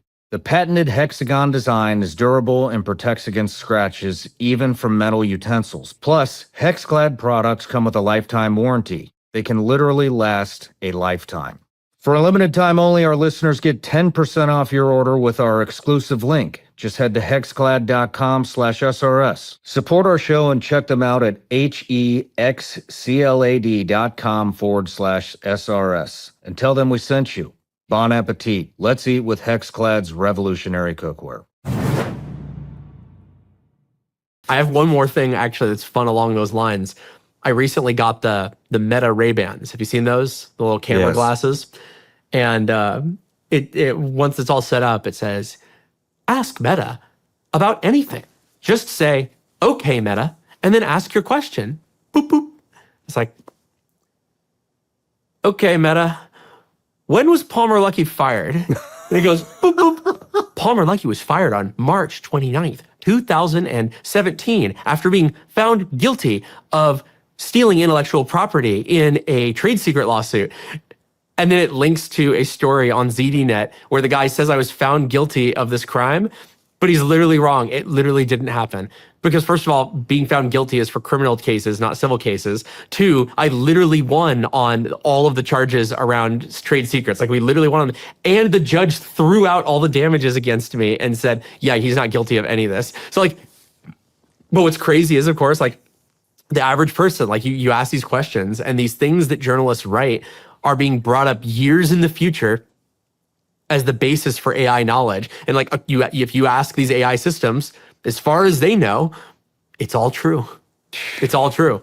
So, according to these AIs, I was fired after I funded a tidal wave of anti-Semitic memes. Jeez. And it's just, and how do you undo that, right? It's like, it's this persistent harm that just lasts forever. Like, let's say that I could get them by sending my lawyers after them now to remove these stories. Well, there's still these huge AI models that have been trained on a decade now of reporting and re-reporting. How do you undo that? It's a big problem when you've got so much bullshit that's been put out there. A tidal wave of it. I'd say maybe the majority of it. Well, I think the good news is I think the majority of people now know that legacy media is complete bullshit. Well, that's why the media is so freaked out. Yeah. They're now trying to replicate podcasts. Yep. You saw the bit where Elon was saying to people, he says, you are the media now. Yeah. In the modern world, you have the tools to get your message out, and people can amplify others based on who has the closest proximity to the real information, who actually has the actual video. Like, we can be primary sources. We don't need intermediaries. And then you have like the National Press Club. You see this speech where they have this guy up on stage. He says, doesn't matter what Elon says. They are not the press. We are the press. I'm like, oh my God, this guy's he's so out of touch with just the American moment. Like, who's going to hear that and be like, yeah, he's right. How dare citizen journalists without credentials report on things? Yeah. Wow. So you're done at Facebook, you get fired from Facebook. Yep. And then you move into Anduril. So how long's the gap here? Same day. Same day? I literally picked up the phone, and I had been talking with people. Well, I got to backtrack a little bit. Before I started Oculus, when I was a teenager, I had worked for almost a year on an Army project called BraveMind. Have you ever heard of this? No. It was at the ICT Mixed Reality Lab. There was a project that was being worked on called BraveMind that was using virtual reality exposure therapy to treat veterans with PTSD. The idea was that you could put them into virtual reality simulations of things that would trigger their PTSD, and you could teach them coping exercises, thinking exercises to mitigate their physiological responses under the guidance of a licensed therapist. You could also expose them to things that they might be exposed to in the battlefield ahead of time to help them learn how to cope with that ahead of time. And I was not doing any important work on the program. I don't want to make it sound like I was like one of the key researchers. I was the cable monkey. I was the lab technician. I was making stuff go, making head-mounted displays work, designing stuff to kind of support the program. But that was my first exposure to how the government uses technology, the good that it can do in our military, but also how broken a lot of the procurement systems are in terms of how they buy things, how they procure things, the incentives that happen when you have cost-plus contractors involved who make more money when the contract runs long, more money when they make the more expensive decisions rather than the faster, more efficient decisions. And that experience, small as it was, stuck with me through my whole career. And I had a lot of conversations with friends who did work in defense, whether working literally, in the military or building tools for the military, who gave me these stories that you would just never believe about how broken things were, how much money was being wasted and grafted and misspent. And so when I made all my Oculus money, one of the first things I did was try to find small defense startups that I could invest in that had a shot at changing this. My thinking was, okay, I've made all this money.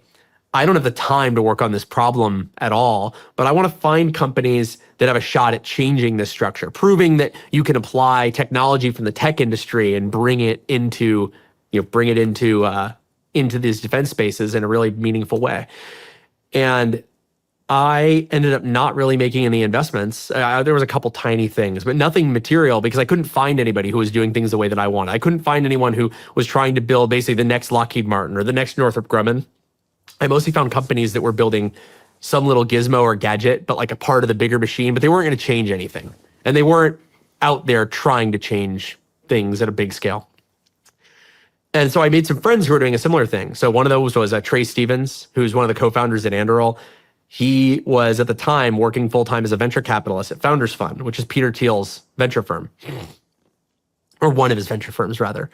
And he was full-time trying to find exactly the same thing I was. He was meeting with hundreds of small defense companies trying to find ones that had a shot of really becoming something big and meaningful. And we ended up becoming friends. I met Brian Schimpf, who was director of engineering at Palantir at the time, and a few other people. My friend Joe Chen, who was an early Oculus employee, former paratrooper, really interested in trying to figure out how to use technology to make DoD better. And so what happened was after these years of meeting all the time and just complaining, oh my God, isn't this all screwed up? Aren't we wasting so much money on nonsense? Isn't it a shame there's no company that could come in and really go toe to toe with these big guys and, give them a threat? And the day that I was fired, I picked up the phone, I called Joe and I called Brian and I called Trey. I said, hey, guys, we've been trying to find a company that we could invest in that does this. I think we should start it ourselves. I think now's the moment. And they said, Palmer, we're all so busy, running engineering at Palantir or being a venture capitalist, or in your case, running Oculus. I said, it's a sacrifice I'm willing to make. And so that was really, So they had no idea? that I let them know, but it was That's a sacrifice I'm willing to it's a take. sacrifice I'm willing to make. And so I'd say the early Anduril crew is that group of people that had been thinking about these problems. Some people from Oculus who resigned when they fired me. There was a pretty large contingent of people who said, what you did to Palmer is fucked up and wrong, and I refuse to be part of it. I'm out of here. And the funniest part is that of that contingent, kind of the people who left because of the way Facebook treated me then, many of them came to work at Anduril and they said, Palmer, what are you doing next? I want to be a part of whatever it is. And then some of them, when they found out I was starting a weapons company, never talked to me again. No shit. They were huge fans of me. They believed I was treated unfairly. And then when they found out that the thing I thought was most important for me to work on, which is to build better tools for our national security, save taxpayers hundreds of billions by making tens of billions, they literally concluded that I had become an evil person and never wanted to talk to me again. Some of them have then come back around as world events have shifted. This is 2017. So as it became more clear that China is an aggressor and not a benevolent fountain of money, as it became clear that Russia is still an expansionist dictatorship and not a reformed quasi-Western gas station, people have come back and said, okay, I was wrong. What you're doing is not evil. But at the time, it was very controversial. A lot of people believed that anything you did with the military was either useless or evil or warmongering. The fact that you were saving them money was actually to the detriment. I was like, guys, we're spending way too much money on these weapon systems. They said, oh, so you're going to make it so they can buy 10 times as many weapons? Wow, as if that's better. Well, guys, if you hate the military, if you hate NATO, for example, should they be armed with water balloons? Should they be armed with slingshots? What level of force are you okay with them having? If you believe that NATO has any reason to exist at a level beyond kids with water balloons, then you should probably want them to be armed with things that can actually beat our adversaries. And the problem is that at that point, they stop talking to you and say, fuck you, fascist. And they move you can't reason someone out of an opinion that they didn't reason themselves into. And when you start to try to pull them out of the matrix, they are often unable to make the jump. It's a great quote. So Anduril started. We wanted to build not a defense contractor, but a defense product company. Use our own money to decide what to build, how to build it, decide when it's done, and then sell products based on those technologies to the United States government. I was a strong believer, and I get to look like a visionary today, but back then I looked like a crazy person. I was a strong believer that the entire future of warfare would be defined by artificial intelligence and autonomy. This fundamental decoupling of the one-to-one ratio from shooter to weapon, from pilot to plane, to allow smaller numbers of people to wield many swords was kind of the thinking there. I knew that would change everything. Not just with small cheap drones, but even with large scale systems. If you can get people out of harm's way, and if you can allow them to leverage their own intellect beyond what they can hold and steer with their own two hands, if you can basically become a person who manages weapons at a higher level while they micromanage the second to second execution of your commands, you can fundamentally change warfare in a way that I think is very accretive to US interests and very, very against the world that, let's say, China or Russia wants to exist. Largely because I think these advantages accrue mostly to the defender.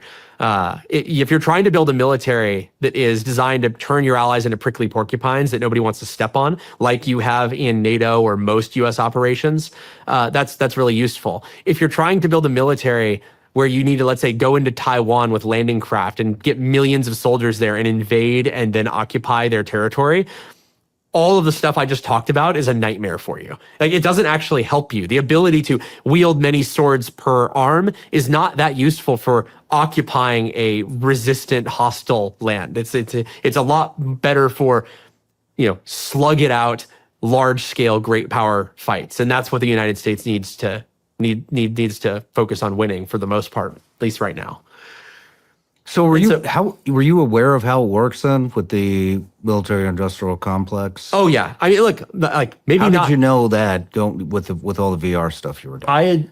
Like I said, I had exposure from the Brave Mind stuff, and I'd become interested in the problem. But I'd done a lot of research, and I'd kind of been building a theory of how someone might be able to fix this. But there were a lot of assumptions I made that were wrong. Some were right. But like, I don't want to make it sound like I came in day one and I understood the whole landscape. But I had my beautiful mind chart up on the wall with all the strings and all the pins connecting where I thought the bad shit was and where we could be going after. And I was right enough. Like I was right about enough of the problems that we were able to actually get some traction. Basically, our bet was simple. We decided we were going to put all of our money into building this AI called Lattice, which is a military-focused AI that is built to the standards you need for military, the reliability you need for military, that could act as a tool that would be the brains of dozens of products. So basically make a Lattice, being something you can build other things on top of. They always build this Lattice AI as a sort of core software product. And then you can build on top of it autonomous fighter jets, autonomous tanks, cruise missiles, small arms, surveillance systems, security systems, drone defense systems, and they all kind of share this common brain. And so we started by building Lattice, and we started building products on top of it. Some of them for the military, some of them for customs and border protection. Actually, our first major program of record was with CBP. Against all odds, we've actually managed to make it work. Like today, Anduril is still making Lattice, and we have over 24 different hardware products that are all using that same AI brain. Wow. Like one of our big wins recently. So basically you're talking about Skynet from the Terminator. Yes. That, like, I mentioned earlier that I read a lot of books and I read a lot of science fiction. One of the things that I've realized in my career is that nothing I ever come up with will be new. I've literally never come up with an idea that a science fiction author has not come up with before at some point, which makes sense. There's a lot of them. They've been around for a long time, and they don't have to make things, and they don't have to wait to the right moment. You remember, I started Oculus at just the right moment for it to succeed. A science fiction author doesn't have to wait for something to be possible, to think about it and to write about it and for people to be excited about the idea. And so every time I've come up with something, I've been able to find usually many, sometimes one, science fiction pieces addressing literally exactly that idea by some guy who just thought about it like 50 years ago, 60 years ago, 70 years ago. Some of the stuff that I'm building today, for example, in the AR VR space around augmenting the vision of soldiers, these are ideas that are from 1959's like Starship Troopers novels, right? Like these are old ideas that have only very recently become technologically feasible. The idea of autonomous fighter jets, that's been around for about 100 years. The idea of making a computer that is so good you can program it with a general intent at the beginning, and then it executes on a mission all on its own. Like people have been thinking of this since computers were programmed with punch cards. They were imagining a punch card computer that could do the whole management of a bombing mission during World War II. The tech wasn't ready, but the idea was. And so you're bringing up Skynet, and I think that Skynet makes a ton of sense, except for one critical mistake. They gave it control of the United States nuclear arsenal.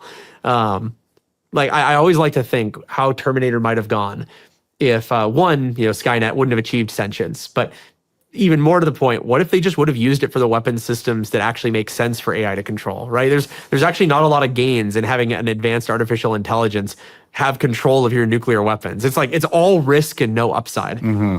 There is a lot of upside in allowing people to get out of, let's say, tip of the spear fighter jets, where they are going to need to fly into areas that are very well defended by surface to air missiles, and you're going to lose a large fraction of your fleet. Like that is a job for robots, not for people. And so, like, one of the things we said we were going to build at the start of the company, and probably our biggest win that we've had as a company so far, is a recent contract we won called CCA.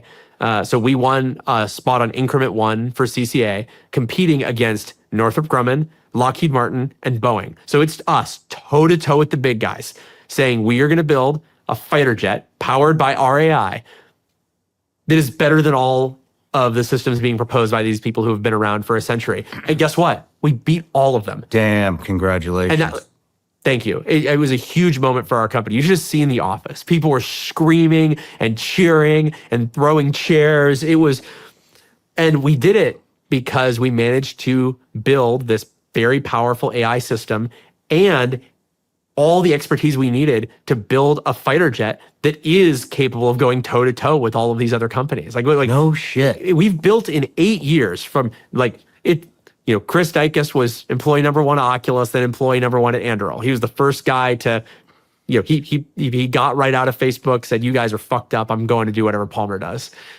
We've gone from me hiring Chris Dykes as employee number 1 to being selected against Lockheed, Boeing, Northrop, companies that have a stellar reputation for building really sick aircraft for the better part of a century. We've done that. We've gone from me and Chris Dykes to that in less than 8 years. And it's because we are taking the best of modern technology development practices, including many that I learned while I was at Facebook in Silicon Valley, and bringing them to defense manufacturing, defense production. Like, what we're doing is, like, we're not supermen here, right? I'm not saying we're like these brilliant Einstein level geniuses. What we're doing is taking techniques, approaches, and people who used to be making AR mustache emojis in Silicon Valley and putting them to work on problems that actually matter, ones that actually get them stoked in the morning to come to work. And if you take the best technologists in the country and you put them to work on a problem that they actually care about and they really believe in, you're going to get extraordinary things come out of it. So did this idea develop from Skynet?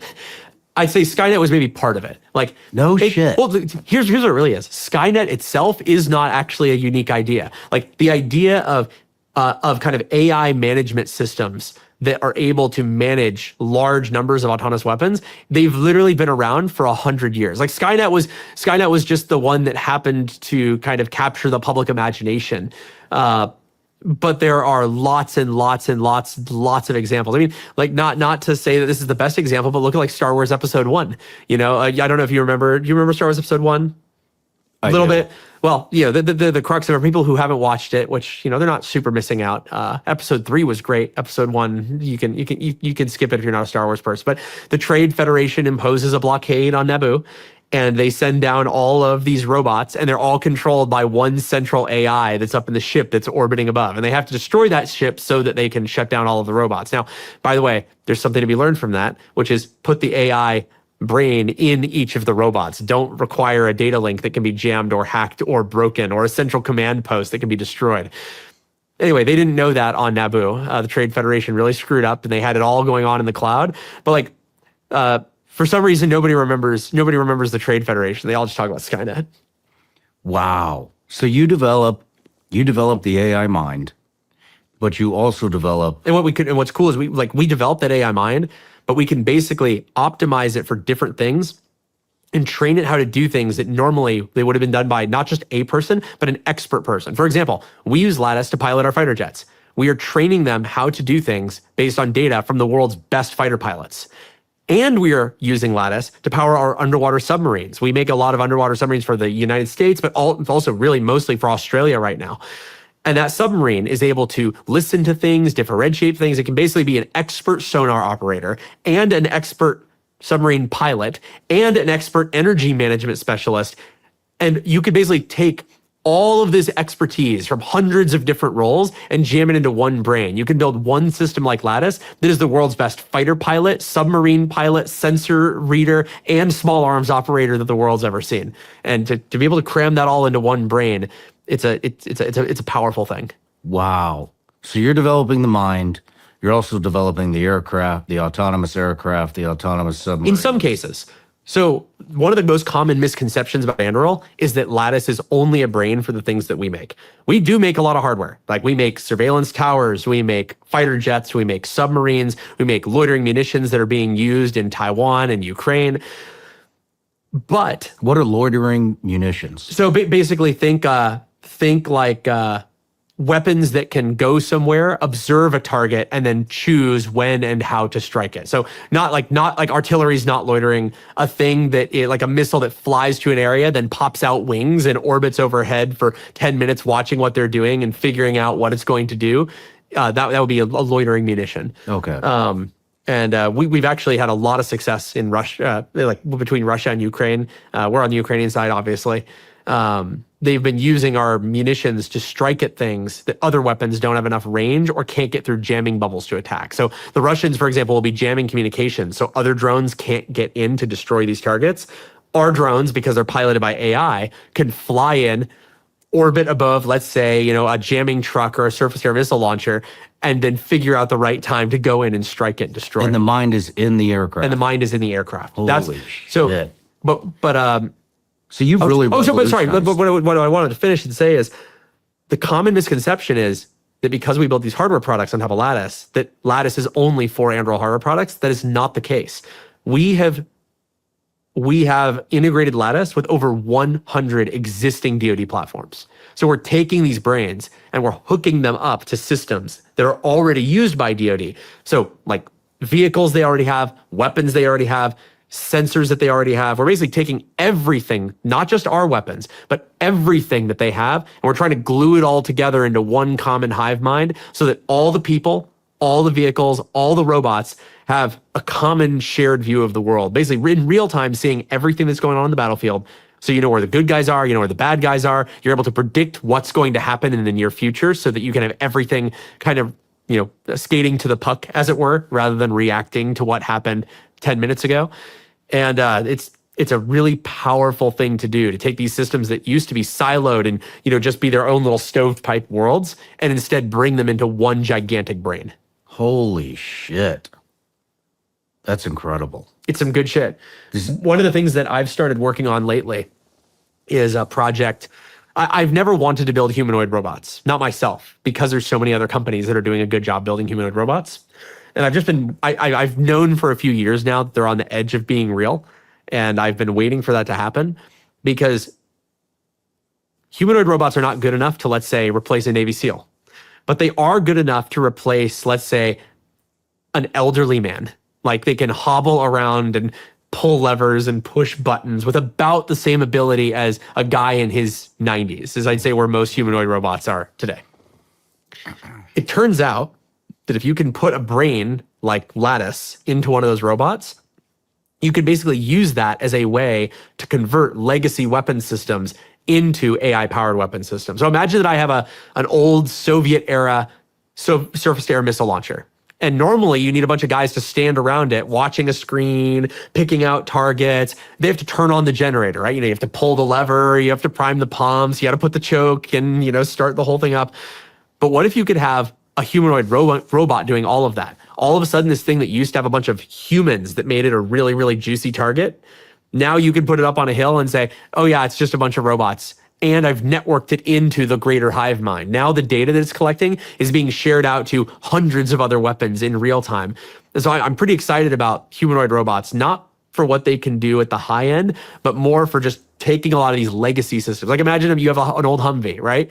How cool would it be if instead of having to build a brand new AI-powered vehicle with like AI actual, you have all these new cars that Tesla's making that are capable of steering themselves. What if instead of buying all new AI-powered cars for the military, I can take a humanoid robot, I can tell it to walk over to that Humvee, get in and drive it around as an autonomous vehicle.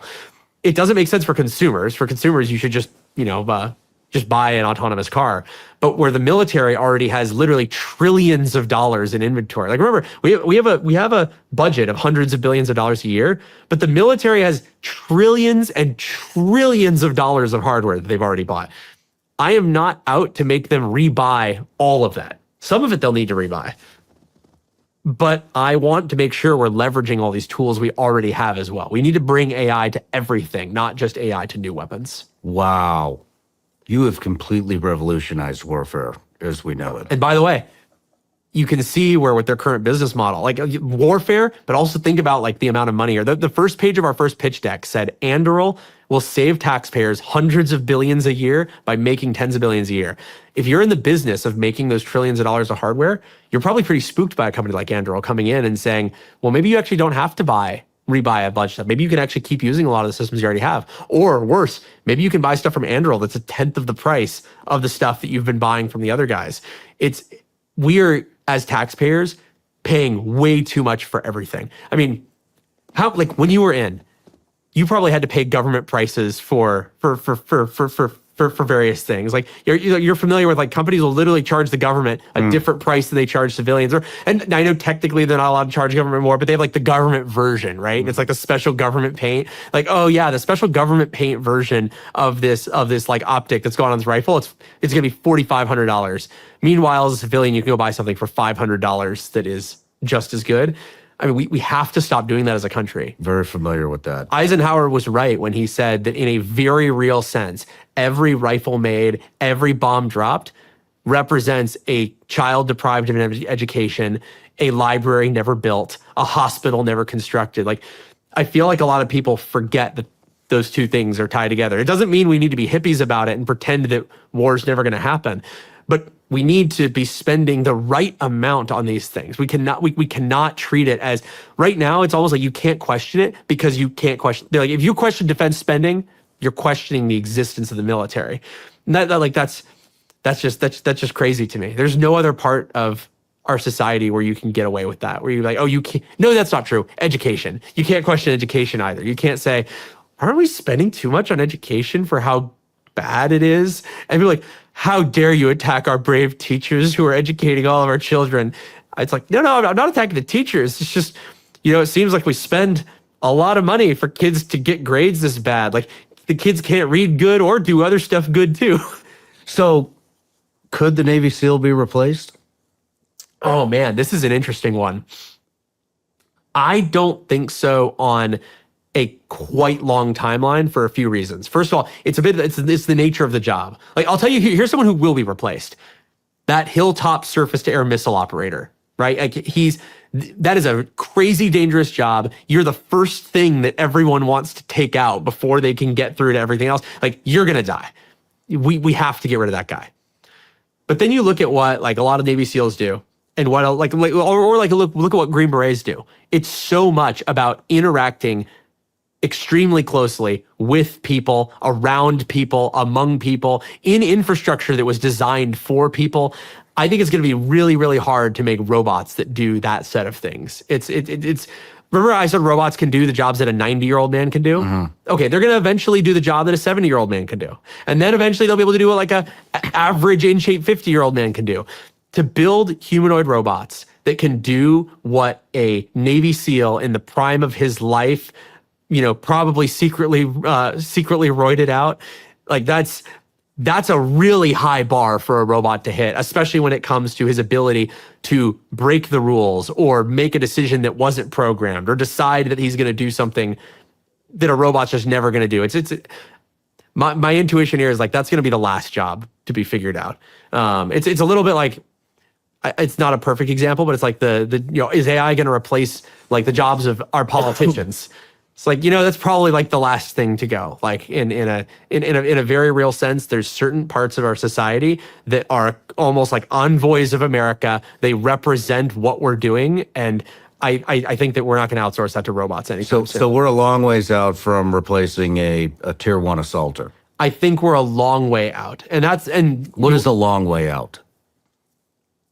30, 40, 50 years minimum. There's some things that move fast and others that don't, but I mean, because here's the other thing you have to remember, and I think we talked about this a little bit earlier, but you're also able to augment people. So the right comparison is not Navy SEAL of today versus robot 10 years from now. It's what could a Navy SEAL look like in 10 years in terms of their biological modifications or conditioning, in terms of their mental modifications or conditioning, things like exoskeletons, things like more advanced mobility, things like more advanced small arms. All of those are going to make the Navy SEAL a moving target as well. So the robots would have to get not just as good as a SEAL of today, they're gonna have to be as good of a SEAL of that era. And I think we're gonna keep investing in the guys on the ground, hopefully a lot more than we have been. Like, You're involved with exoskeletons, correct? well, I don't know how I just ran a sub 8-minute mile for the first time in my life. And I'm usually the guy who's wheezing to do a sub 10-minute mile. And last night I ran a sub 8 mile in an exoskeleton that it ran out of thermal capacity 2/3 of the way through the run. So the last third of the run, I was actually going slower than I normally would run. But the first 2/3 were so fast, I still did some. So actually, when I go home tonight, I'm going to be making some mods to the cooling system that the company. I don't want to badmouth the company. I think that they made a mistake on the cooling system. And so I'm going to be doing some mods tonight that I already have the parts sitting in the garage for, and I think I'm going to run a sub 7 mile. Anyway, I'm like an out of shape fatty. And if I'm able to just like put on a exoskeleton and run a 7-minute mile, imagine what that could do on a Navy SEAL. The same thing for augmenting vision. Right now, the night vision capabilities that we give our warfighters are not that far removed from what we had in the 90s, right? It's still Gen 3 night vision. Sure, it's white phosphor instead of green, and it's a little higher res and a little higher gain, but it generationally, it's the same. Imagine what happens when you can take that Navy SEAL and you can put on a visor that gives him full peripheral vision at night in the thermal spectrum, the visible spectrum, the ultraviolet spectrum, the hyperspectral spectrum. He's able to identify individual materials, components, vehicles, see all of his buddies, see all of the bad guys, and have information seamlessly shared between him and every other weapon and robot and vehicle on the battlefield. Like, that is where the Navy SEAL is going to be in just a few years. I think it's going to be hard for robots to compete with that guy. So how does the exoskeleton work? So different exoskeletons work in different ways. This particular one basically is sensing your motion based on your actual motion, and then it tries to predict. It actually has an onboard AI algorithm that is trying to predict what you're doing, and then it applies force that matches. Like you use power steering, right? Mm-hmm. You make a motion, it feels that torque, and then it adds more power to it to zero it out. It's actually not that different than that. Imagine if you had power steering, but instead of just for turning a wheel and grinding your tires, imagine it was every joint on your body. So you say, okay, I'm lifting, I'm doing this, and it says, oh, he's trying to do that. I'm going to add more power in. There's more advanced techniques that start to actually read your muscles before they even move. Because when you tell your muscles to move, it takes time for them to respond. That's going to be the future of exoskeletons. It's going to be measuring your body so that instead of there being a delay where I move, it feels it, and then it helps me, it's going to be seamlessly integrated with you, maybe even starting to move your arm before your natural muscles are doing it. Wow. That's what, like, then the crazy thing is eventually, someday, and I think this is way out just for a variety of basically invasive surgical reasons, eventually you'll be able to read those signals right from the brain directly. So I'm at, like, right now, you have a lot of latency in your motion that you don't perceive it. You think there's no latency in your body. There's actually a couple 100 milliseconds of latency in your movements that your brain just ignores and tells you is fine. Imagine a world where you're wearing an exoskeleton where the moment your brain is telling your arm to move, the exoskeleton starts moving your arm. You could potentially make someone who's literally 10 times faster at moving or reacting. And that, again, you see where I'm getting? Like, that's going to be the Navy SEAL of the future. And that guy is going to be a beast. Holy shit. I've actually got a very small scale version of this. I built a system that measures when you are trying. You security guys running around with this stuff? We have a great security team, but I probably shouldn't talk about methods and tactics on them. I built a device many years ago, and I've screwed around with it a lot of times. It basically is a small sensor that you can mount that is able to tell when you are flexing muscles on your face. And I hooked that up to another electrical actuator. You ever use like a TENS unit for like therapy? Yes. So I hooked up something that's a lot like a TENS unit, but it's just rigged a little differently. So that instead of making your muscles vibrate, it is made to just trigger individual muscle groups. Like it can just basically make you, pull this finger or pull that finger. And I made it so that whenever I even barely start to flex a muscle up here in my face, it sends a signal wirelessly to a patch I have on my arm that fully fires this tendon and makes me pull my trigger finger. Now the thing is, if I do this normally, like if I normally am telling my trigger finger to go, that signal has to go from my brain, down my spinal cord, out through all these nervous cords, out into my arm. That actually takes a really, really long time. There's something called nervous transit velocity or nervous conduction velocity. It's how fast you can send signals down your peripheral nervous system. By building a bypass for it, I can make it where I can actually, if I want to pull the trigger on my gun, I can flex that muscle on my head, which is much closer to my brain, therefore a much, much shorter pathway. And I can actually shave a ton of latency off the delay between when I see something, when I pull my trigger. All of a sudden, I've now reduced effectively, because you're familiar with like lock time in a firearm. It's like lock time is the time between when you pull a trigger and when the round is actually going. And different, if you have like a really heavy hammer, you can have a higher lock time. And so if you're looking at a target, you're pulling that trigger, you have some inaccuracy that is caused purely by the lock time, when you told it to fire and when it actually fires. And you can learn it out to some degree by kind of predicting all this together. I can not only be faster, I can even be more accurate by just removing that latency. Lock time, we pretend it's actually just the gun. Your real lock time is signal from your brain to when you pull the trigger, to when the trigger reacts. And there's a lot of things we can do. So when I talked about biological modifications and mechanical modifications, there's things that we're going to be able to do that are going to eventually have your brain, telling you to fire some weapon, and the weapon will be fired and out the barrel and hitting the target before you would have, a traditional guy would have been able to even pull the trigger. So it's an exciting future. Wow. I'm totally mind blown, right? That's holy shit. It's some good. How long do you think it'll be before we see exoskeletons on the battlefield? So I do have to admit that I have said in the past that exoskeletons, the time has probably come and gone. This is a public prediction that I've made. My belief was that exoskeletons were probably something that made sense in the 80s and the 90s if we would have invested in them, but that at this point, we probably should just move to humanoid robotics and just have them remotely controlled by people. Like, I will say, by the way, we're going to have remotely controlled Navy SEAL robots long before you have, the AI controlled robot.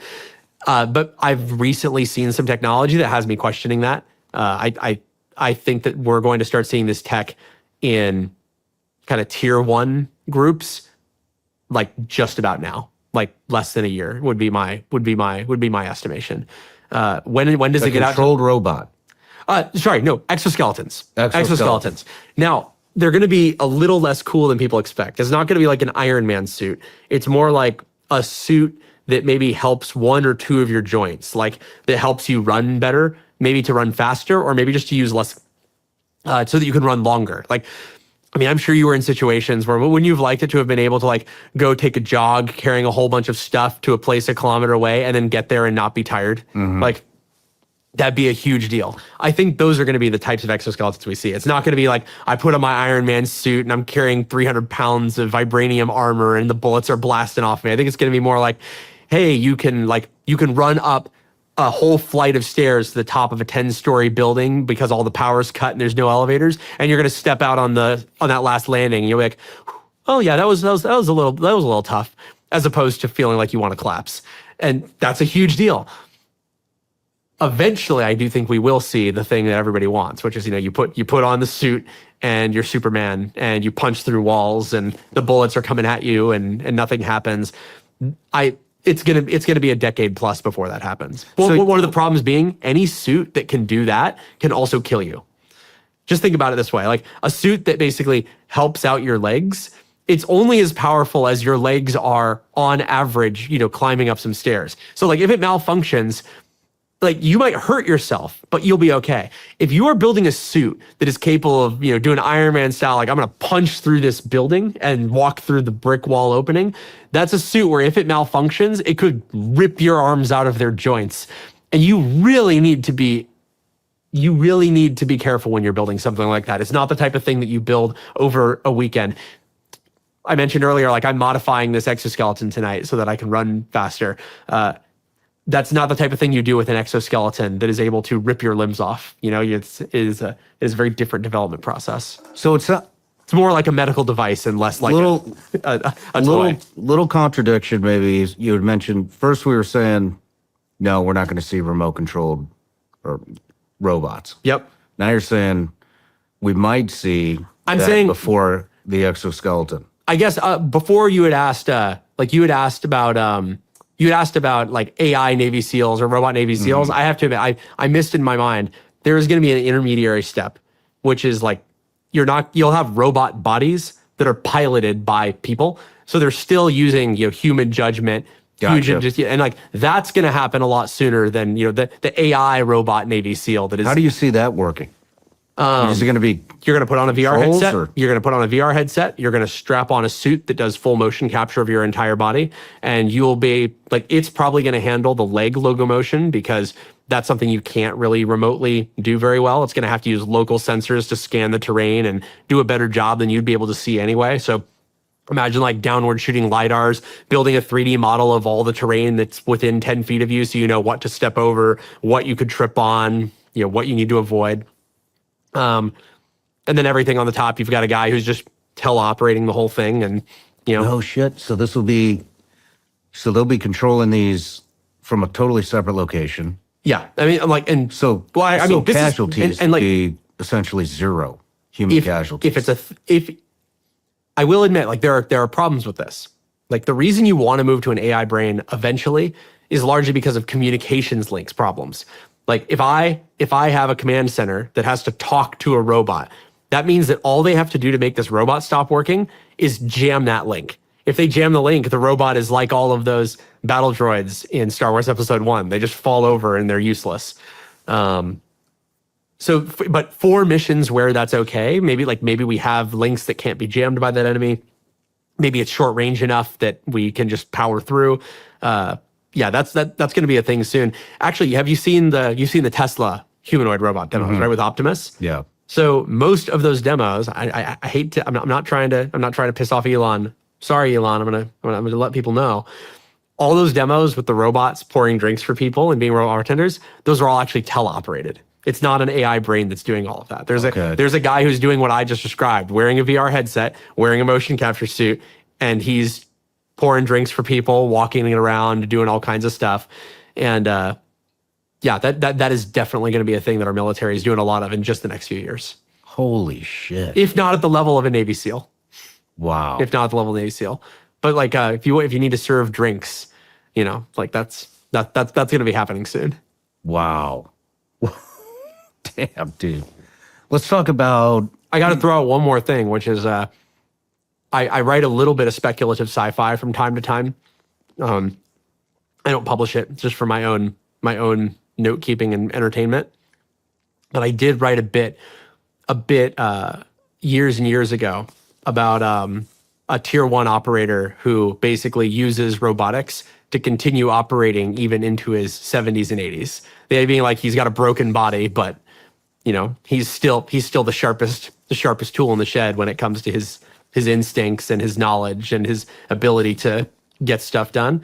And it's really interesting to imagine how that might actually work in the future. Because if you've got a guy who's really good at remote controlling robots, it doesn't really matter if he gets, if he's getting older and older and breaking down. At least not as much. So as long as your brain's there, I think people will still be useful. Man, this is. It's going to be a wild future. Yeah, no shit. Wow. Let's talk about the missiles. Let's talk about it. How do those work? So the way I understand it, you're basically taking away missiles that don't need to expend come back and land? So there's a few things that we're doing. You're probably thinking of Roadrunner, which is a reusable missile of sorts, vertical takeoff and landing. It can go out, attack targets, and come back. And we have some versions that are suicide attack aircraft. We have other, like where they're carrying a bomb. We have others where they have payloads where they can go out, do a mission, and then come back and be reused again. We're doing a lot of interesting stuff on that front, I think, because in the past, a lot of, like we're also building long-range cruise missiles. We have a line of missiles called Barracuda. We have a Barracuda 100, 250, and 500, different ranges, different payloads. And one of the cool things you can do with AI-powered missiles is send them into an area and then have them do precision targeting, collaborating with each other, even if you don't have a person there who's, let's say, steering a coded laser target designator. Like in the past, you would have needed somebody to say, like, get out there, shine a laser at the thing you want it to go after, and then it goes after that laser dot. Well, what if instead you can have a missile show up somewhere and say, oh, that's a Li Yang destroyer. I know that the engine room is right there. And I know that the thinnest part of the deck is right there. If I approach at this angle and this speed from this direction, I can punch through the engine room and destroy engine 1. And if that's successful, another one's going to come in behind me from the other side and destroy engine 2. If I miss or I don't make it through, I'm going to have it instead go for engine 1, and then the next one's going to go. That's the type of intelligent targeting that has been the stuff of science fiction until now. And now we just do it. Like we're doing this type of stuff in Russia right now, where we're hitting targets where they have jammed communications link that would make it impossible to remote control systems, and where it's at ranges where you can't get a person into these areas. Like you can't get a JTAC forward to laze these Russian targets. They'd mow you down with machine guns or landmines before you get even close. The other side of what we're doing with missiles, and it's less interesting than the AI stuff, I know, but it's just manufacturing.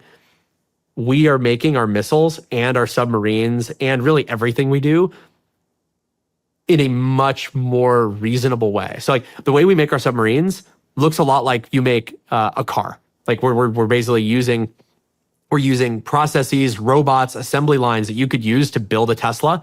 You can use it to build our submarine versus more traditional techniques that require huge teams of specialized human welders and huge pieces of infrastructure that allow you to really, really slowly build pressure vessels. Same thing with our missiles. Our missiles have 90% fewer parts than our competition. We've very aggressively designed them to have very few parts, to have those parts consolidated as much as possible into individual pressings or panels that look like we might have one part that is 10 times as big as the parts that you would have in a competing system, and it does all of these different things. And the reason that's important is because right now in US war games, we're predicting that we'll run out, like US war games against a hypothetical Chinese invasion scenario in Taiwan, we run out of missiles in less than 8 days. Like we have 8 days, and then we're completely out. So 8 days of pain for China doesn't mean very much to a country that thinks in 100-year timelines. They're like, that's it? Like there will be 8 days of pain, and then it will take the United States literally years to rebuild that arsenal. Oh shit, well we could just go win. Let's just go do it. Like just put the cannon fodder out there, soak up the missiles, and then we win because we have years to operate with impunity until they get their shit together. We have to fix this as a country. We have to get back to where things are actually manufacturable. As a country, we've slipped into this problem where we build so few arms that we build really expensive, really exquisite things that take years to complete. We need to get back into more of a World War II mentality where we can build weapons faster than we can use them. Because now China has to think about day 8, day 80, day 800, day 8,000. That's how you're going to deter them. They need to look and see that you are a continuously present adversary, that there is a credible threat of violence that extends beyond the weekend. That's the only way we're going to keep them from running roughshod over everybody. And this may be more political, but I'll say it anyway. Taiwan is not the end state for China. And all the people who think that this fight over Taiwan is the real fight are missing the point. They believe that the Philippines is their territory. They believe that Korea is their territory. They also believe that North Korea is their territory, but they like them as a buffer state with South Korea. But that would change the moment they could actually capture South Korea. And they even think that most of Japan belongs to them. They think that it's theirs. They've tried over and over for thousands of years. And even today, like even publicly, they won't say they own all of Japan, but they do maintain they own part of Japan. Like no, maybe we don't own all of it, but like that part, that's definitely ours. It is really dangerous to let people with millennia long ambitions of ruling those areas go unchecked, because like even if you don't give a shit about Taiwan, which you should, because our whole modern economy runs on chips from them, and until we figure out how to make them better or as good ourselves, like we have to keep them around. Like even if you don't give a shit about Taiwan, there's a lot of reasons to make sure we're spooking China on day 8, day 80, day 800. Wow. So I people like talking about the AI part of the missiles, but honestly, if our missiles had no AI and we're just able to make them 10 times faster, that's pretty good all on its own, even if we were doing nothing else. Jeez, do any of our adversaries have this type of technology that you're developing? China definitely has the technology in terms of manufacturing prowess. They know how to make stuff fast. They know how to make it cheap. They have automated cruise missile production facilities that are capable of turning out more cruise missiles in a week than the entire United States turns out in a year. I mean, like, do you know the multiple for Chinese shipbuilding capacity? So China has more shipbuilding capacity than us. They could build ships a lot faster than us. If we start blowing up boats in the Pacific, they're going to be able to build more. How much more shipbuilding capacity do you think they have? How much more? 5 times? You think it's 5 times more? You think it's 100 times? What do you think it is? I honestly have no idea. Make a crazy guess. 20 times. It's 350 times. 350 They have 350 times more shipbuilding capacity than the United States. An equivalent ship? So it's worse. People will try to argue with me that, and sometimes they'll say, but Palmer, all of that is commercial shipbuilding capacity. So it's unfair to compare, all of China with all of the United States because you're counting all of China's commercial shipping. But you know why it's fair? Because in China, the law says that all commercial vessels have to meet military standards. If you are building a roll-on, roll-off passenger ferry for transporting people and cars, you have to have deck plate supports that are strong enough to transport tanks and armored vehicles on. They are requiring even their civilian vessels to all be military standards compliant because they foresee a world where they're going to nationalize their entire domestic fleet and use it in a whole of China fight against the West. And it's funny because people are like, oh, well, they're just doing that just in case. It's not just in case. China understands how much more it costs for every single ferry to support military operations. They are taking that cost on because they expect to do it. They're not going to basically spend billions of dollars for absolutely no reason in an economy that knows how to cut corners like no other. Like, they are doing this because they believe it's a core part of their strategy. So yes, they're not quite equivalent. Like, I would say US ship, like ship for ship, our ships are better. But quantity has a quality all on its own. And when you're talking about a 350x difference, people will say, oh, well, the Chinese Navy is only twice the size of our Navy. Well, yeah, today, but on day 10, they're going to be probably a lot bigger. And then every day we're going to crank out a ship a month, and they're going to put out 350 ships a month. Like, you can see where this just becomes an impossible problem for the United States. And so what really happens is we become an ally that is unreliable, that says we're there for our allies, but only in the way that people say they stand for things, right? Like, it's very easy for us to say, oh, of course we stand with Japan. Okay, well, what's that going to mean when every single one of our ships is at the bottom of the ocean and we have one new ship coming off the line a month? It's a meaningless promise. And so our adversaries see that, and a lot of them are going to our allies, and China's saying, hey, you know the math. You can do the math. You need to end up in the sinosphere. And the US can say they love you all they want. Reality is they can't back up. They can't cash those checks. And so my belief is that the United States should stop being the world police. We need to stop sending our people all over the world to fight everyone's wars for them. And we need to become the world's gun store.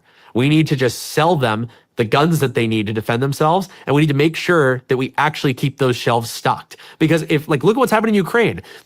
We're not sending them more stuff, partly for, various partisan political reasons and strategic reasons, but we're also out of stuff to send to them. Like, we're out of artillery shells that we can spare to Ukraine. We're out of a lot of, we don't have any javelins to send to Ukraine. We're all out. And so how can our allies stay allied with us if they think that they're going to get into a conflict and we're just saying, oh, sorry, actually, we forgot how to make things. We forgot 100 years ago. Sorry. Jeez. Do they have any of the technology? So manufacturing wise, which I just talked about, they're ahead of us. You're talking about like in the 350 AI, the times sensors, do they have that? Luckily, we're ahead on that. Like the United States is ahead of China on a lot of this advanced sensing technology, on a lot of advanced AI. Now, China, like, don't underestimate them. You know, we've seen like with DeepSeek and stuff, they're doing very interesting things in the AI realm. I don't think that we're like a decade ahead of them in technology. We have, what I'm doing at Anduril is ahead of what China's doing in most ways by a few years. But that's it. I'm a few years ahead of them. I hate to admit this, but I was part of the problem for a long time. I made millions of virtual reality headsets in China. That's where we made Oculus Rift. That's where we made Gear VR. That's where we made Oculus Quest. Millions and millions of those things. And I know how good they are, not just at manufacturing, but at the actual technology development side. They understood exactly what we were doing. They knew how we were doing it. They were able to rip it off. They were able to do it with their own domestic companies. When we were developing cutting edge technology, we were never more than a few months ahead of China. Like anything that we figured out, they would be able to copy it and figure it out very quickly. Now, I think they don't have a culture that's particularly good at leaping beyond what we're doing, but you don't have to leap beyond what we're doing to be a threat to us. If they're really good at manufacturing and they have way more people and they have tech that is about as good as ours, that's all you need to win. Yeah, it's my understanding. Isn't it Chinese law that anything that gets developed in that country that could help their military has to be shared? So you're talking about a particular provision of a policy, a legal policy that they call civil military fusion. Anything that is civilian is inherently military as well. And if the military wants to use it, they have all rights to it. You cannot deny it to them. You cannot tell them no. You cannot refuse to sell it to them. They are basically saying the military apparatus and the civilian apparatus are one and the same, and you cannot operate within the Chinese social contract unless you equally support both. I'm actually glad that the United States has given companies the freedom. I'm a libertarian leaning guy. I think it is good when you have the right to self-determination. If I decide that I want to be a pacifist and never sell a single thing to the United States military, I should absolutely have that right. I think that people should berate me for it. I think that's the wrong opinion. But isn't it good that you're allowed to make that decision, that the state can't come and say, you have to work for me if I want you to? I'm glad about that. But we have to recognize that there are disadvantages to that. One disadvantage has been the way that the United States technology industry has treated the United States of America for the last 20 years. I mean, I know it sounds crazy today when you have Mark Zuckerberg begging Congress to ban TikTok and you have all of these tech companies saying that China is a huge threat to them. But let's get in a time machine for a second. Let's travel back 10 years to 2015. What was going on in 2015? Google was trying to get into China. Facebook was trying to get into China. Microsoft was trying to get into China.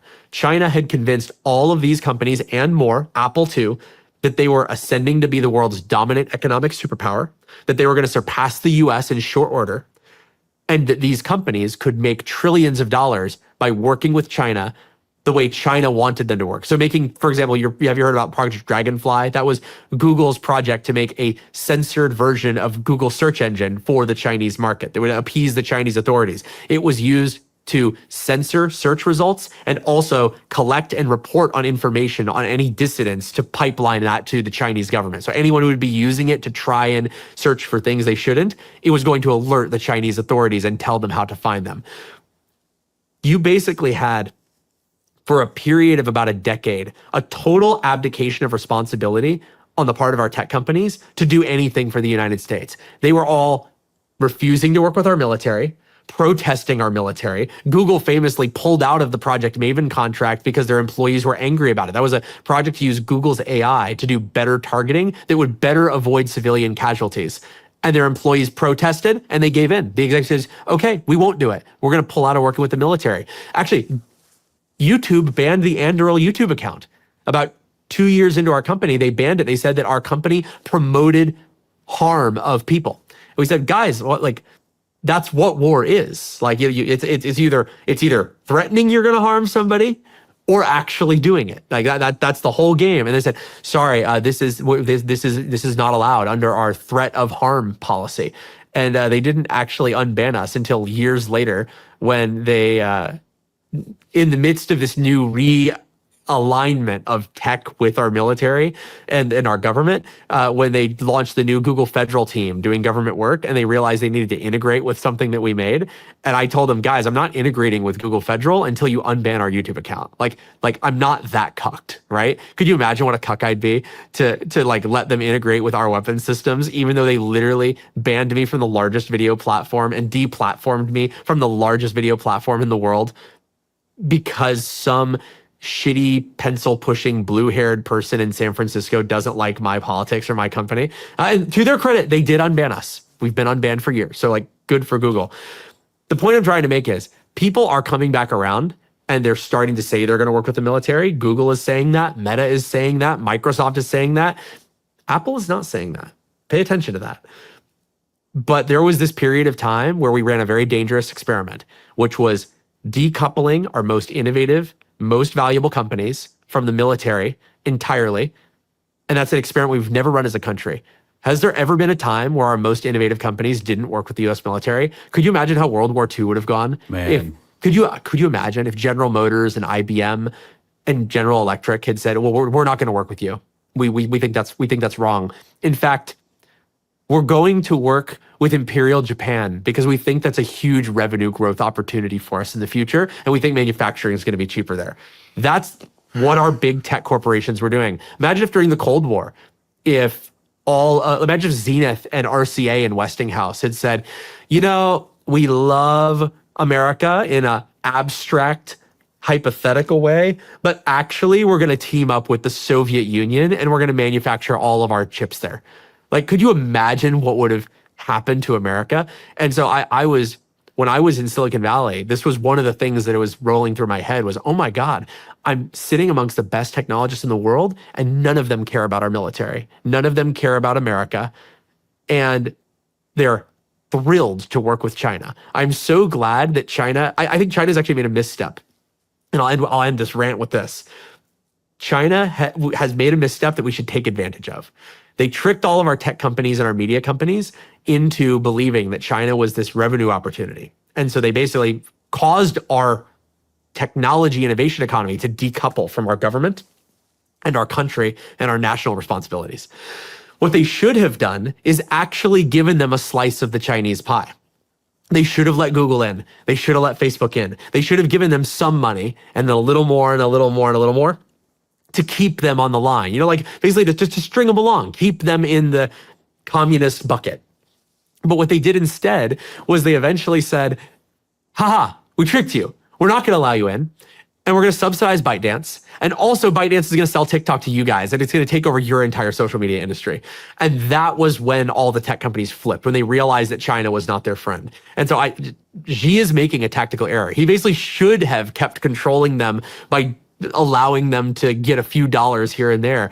We should take advantage to the fullest of this mistake that he's made. And when people have asked me, Palmer, why are you like forgiving? Why are you forgiving Meta or Google or Microsoft or Apple? Like, why are you letting them get away with changing their allegiance from China to the US? My point is, we need to let them get away with it. Like, the whole point should be to persuade them to do the right thing, even if it's for the wrong reasons. And what we need to do is take advantage of this moment in time and say, hell yeah, you're on our side, let's go, and get them so integrated that they don't really have a chance to change their mind in the future. Because if we push them away and refuse to allow them to engage, they're going to eventually divorce themselves from the US interests again. Wow, that's smart. That's really smart. It is interesting to think about the Apple one in particular. Yeah. Like Tim Cook, I have nothing against the guy personally, but like if I were him, I would feel a little humiliated that I can't say anything about China despite supposedly on paper being one of the most powerful men in the world. Like, he speaks out against climate change and he speaks out in favor of diversity. And he puts all this money into like ads for Mother Earth, and he tweets about how we all need to, respect the rights of Black people in America, and we need to solve these law enforcement problems. So he's politically engaged. Imagine what would happen if he said something like, I believe concentration camps are bad.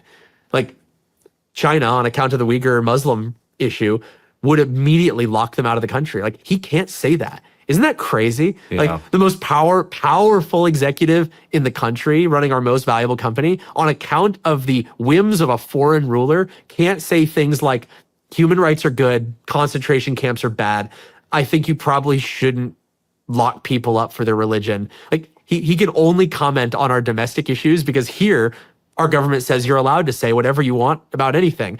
And if I were him, I'd feel a little humiliated about that. I'd be like, I'm not the big boss man. I'm not actually powerful. I'm actually just the stooge of the country that makes the thing that I sell. Because they can't do it. If he did this, like, imagine what would happen if Xi locked Apple out of China. $2 trillion in market cap, gone just like that. Almost everything they make is made in China, made with Chinese parts. Like, that would be the end of Apple. The most valuable company in American history exists day to day at the whims of the dictator that runs China. Isn't that just like an insane situation? Could you imagine if that had happened during the Cold War? Imagine if the Kremlin could have just like put out a single legal document that would have destroyed. What was the biggest company during the Cold War in America? What would it have been? Man, I have no idea. Would it have been an oil company? Would it have been a manufacturing company? I don't know, like, pick any of them. Whether it's General Motors or ExxonMobil or, I don't know, who else was really big back then? What was the smoking company? What was the smoke? Well, Marble? Yeah, what wasn't it? Marlboro is owned by somebody, isn't it? Like, imagine if that could have just been shut down because a dictator in Russia is like, oh, I don't like you anymore. I'm going to destroy you. Anyway, and during the Cold War, we understood this at a political level too. Not to bring it back to Trump, but like Trump instinctively understands this in a way that the globalist elites do not. They thought that outsourcing everything was just a great thing. It's amazing. They're against tariffs. It's like, why would you make it in the less efficient economy? Why wouldn't you make it wherever it wants to be made according to the global interdynamics? And the problem is they forgot that once you can't make anything and once your companies don't make anything, you have no leverage and you've just handed it away to everyone else. Like, Trump understands that if we don't make things in America, we're actually just everyone else's bitch. And what's the price on that? It's easy to complain about tariffs making cars more expensive because the parts can't come from China. But like, what value do you put on the fact that a dictator in China could destroy our economy overnight by signing a few pieces of paper? Like, isn't that a situation that we should just be like humiliated by every day as a nation? Like, shouldn't we be waking up saying, holy shit, like everything I'm enjoying is because Xi hasn't decided to screw us yet. And Xi's gonna do it. Like, when people think that the first missile to fly is going to be a Chinese ship firing at a US ship in the Strait of Taiwan. That's not the first missile. The first missile is going to be Xi calling up of his buddies in the United States and saying, if the United States government tries to fight this, I'm going to destroy your economy. I will do it. I will do it tomorrow. I will kick all of you out. I will give away all your special waivers. We're going to steal all your factories. We're going to nationalize all your workers. And then we are going to sell iPhones to the entire world. And you will become irrelevant. Like, that is actually what he has in his quiver. Jeez. That's fucking scary. It's heavy stuff, right? Yeah. And the worst part is that, not to be a caricature, but like, nobody's talking about this. Like, when was the last time you heard this, discussed in an open, and it's all obviously true. Like, does anyone dispute that Xi can just destroy Apple? I don't think anyone disputes that. Does anyone dispute that Xi could literally destroy millions of US jobs and trillions, if not tens of trillions in market cap literally overnight with the stroke of his pen? Like, I don't know. I feel like maybe how people felt a little bit during the Cold War, just being under the pressure of, oh man, the nukes could launch at any moment. It feels a little bit like some lesser version of that.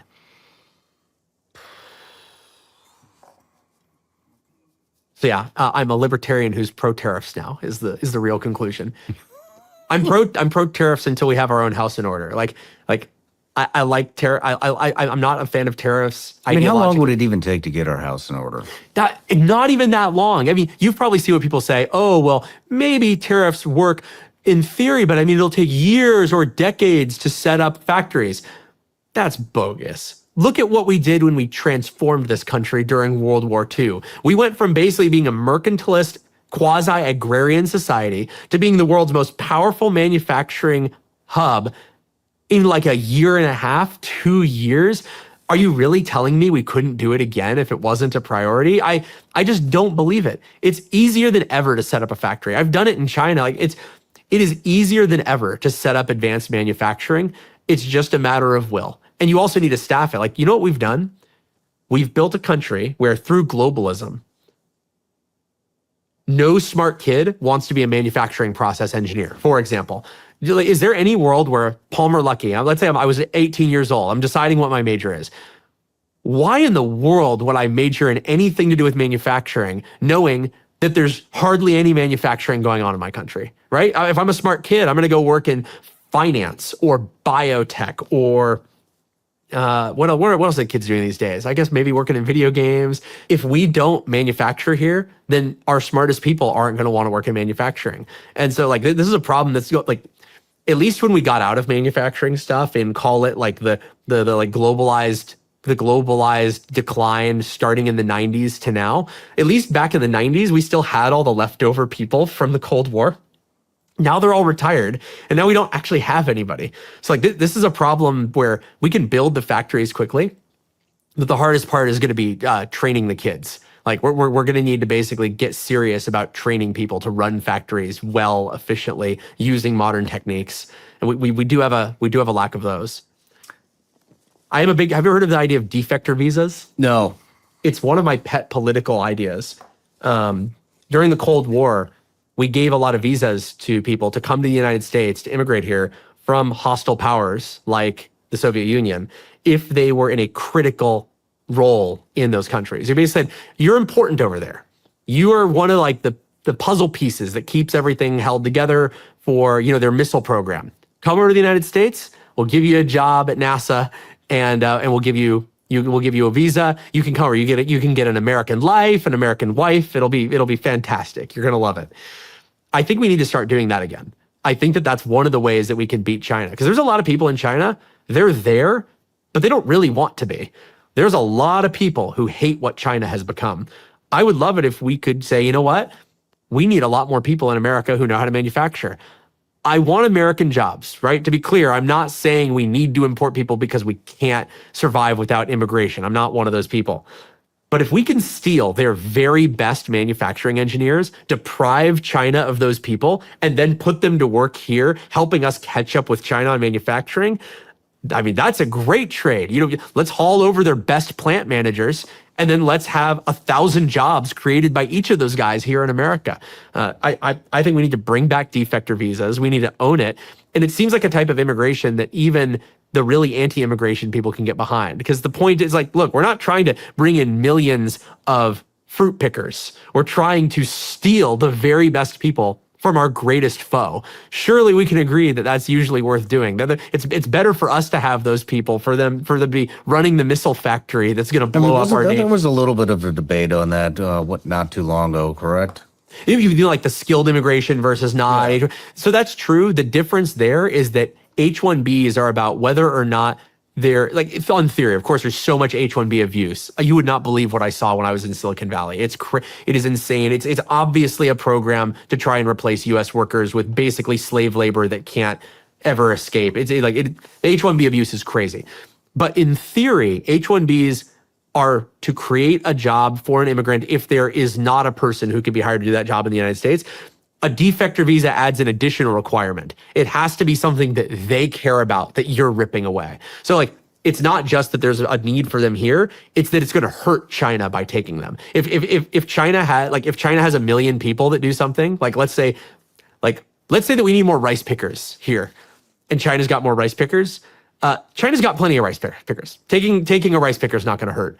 taking the head of an advanced silicon manufacturing facility that can make cutting edge computer graphics chips, that is going to really, really hurt them. So I say that was the part of the debate that I didn't see present, is using immigration not just as a tool to help the United States, but to harm our adversaries. I want to stop focusing on the plow and start turning it into a sword. It's a double win. Exactly. And because there's a lot of people around the world who would rather be here, who will cause catastrophic consequences for their home country if they leave. Like, here's like a fun one. Think about the guys who are running the. I mean, it would be like if China plucked you.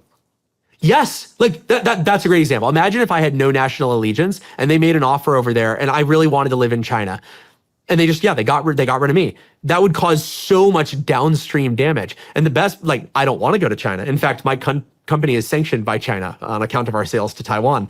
And so congratulations. If I go to China or Hong Kong, I'll be arrested. It's fantastic. Also Russia or Belarus. If I go to Belarus, I'll be arrested. I would imagine. But how do you know that? oh, they put it out publicly. The Russia has the so-called poison list, where they say, here are the individuals that are under extreme sanctions, personally, individually as individuals. And Belarus also recognizes the, I think Belarus and maybe one other like weirdo Baltic break off. I can't remember what it was, but there's a handful of countries in the world where I literally can't go. But like, think about like, not even just China. Like, let's look like, is that public? Yo, yeah, it's public. I even tweeted about it. I actually have the notice framed in my office. I was just gonna say, I want to get that, have you sign it, and I'm gonna frame it in. I will definitely send one to you. I have one in my office. Perfect. My dream is to get it signed by Vladimir Putin somehow. Like I just like want to get it on his desk somehow, or like at like a signing or something.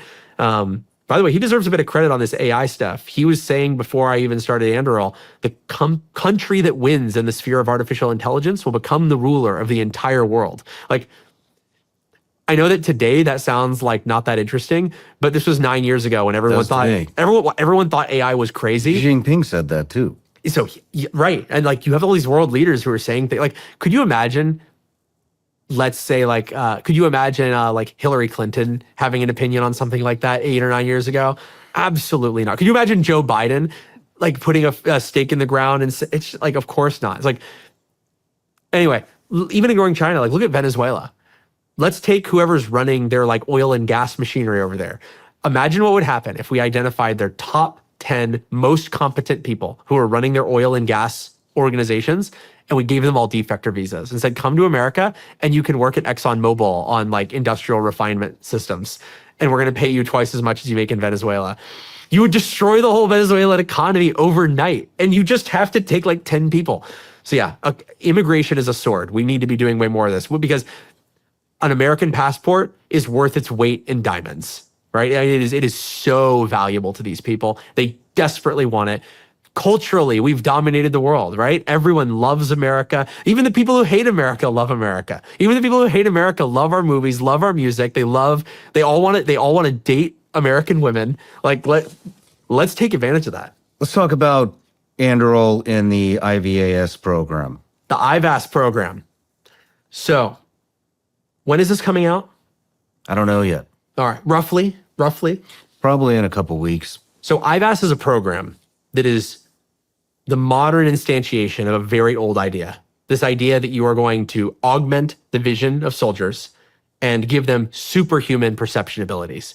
The idea is you can see at night, you can see thermal signatures, you can see hyperspectral signatures, you have extraordinary superhuman hearing, you're able to mark targets in the environment without projecting anything in the environment. You can seamlessly see in your heads-up display where all of your friends are, where all of your foes are, where all of the innocents and non-combatants are, and have that all just seamlessly presented to you as if you're Superman. You know, you can see through walls, you can see through night, you can see through fog. You are Superman.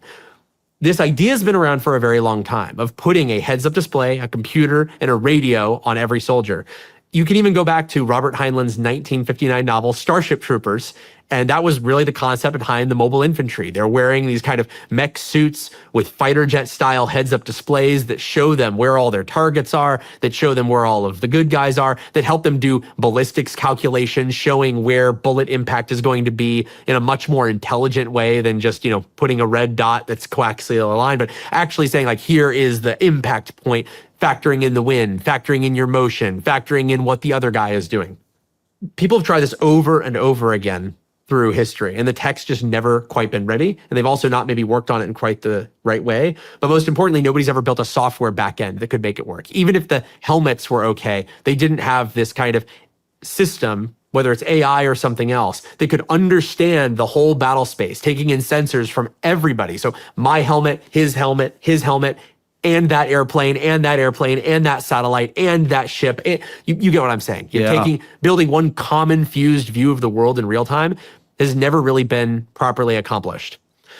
And so you have programs like Future Warrior and Net Warrior and Connected Soldier and Land Warrior. You have all these different programs where the Army has tried over and over. IVAS is sort of the latest attempt at this kind of individual infantry vision augmentation system. When the IVAS contract was first awarded years ago, it was a really big deal, and I was really excited about it. I knew I couldn't compete with it because unfortunately it was being awarded right around the time that I was starting Anduril. So when the IVAS program was kind of running through the wickets, Anduril was 12 people. Obviously, I was not going to be able to win this contract. But as an AR/VR guy, I was really excited that the Army was moving in that direction. And they were putting a lot of resources behind it. IVAS is a $22 billion contract.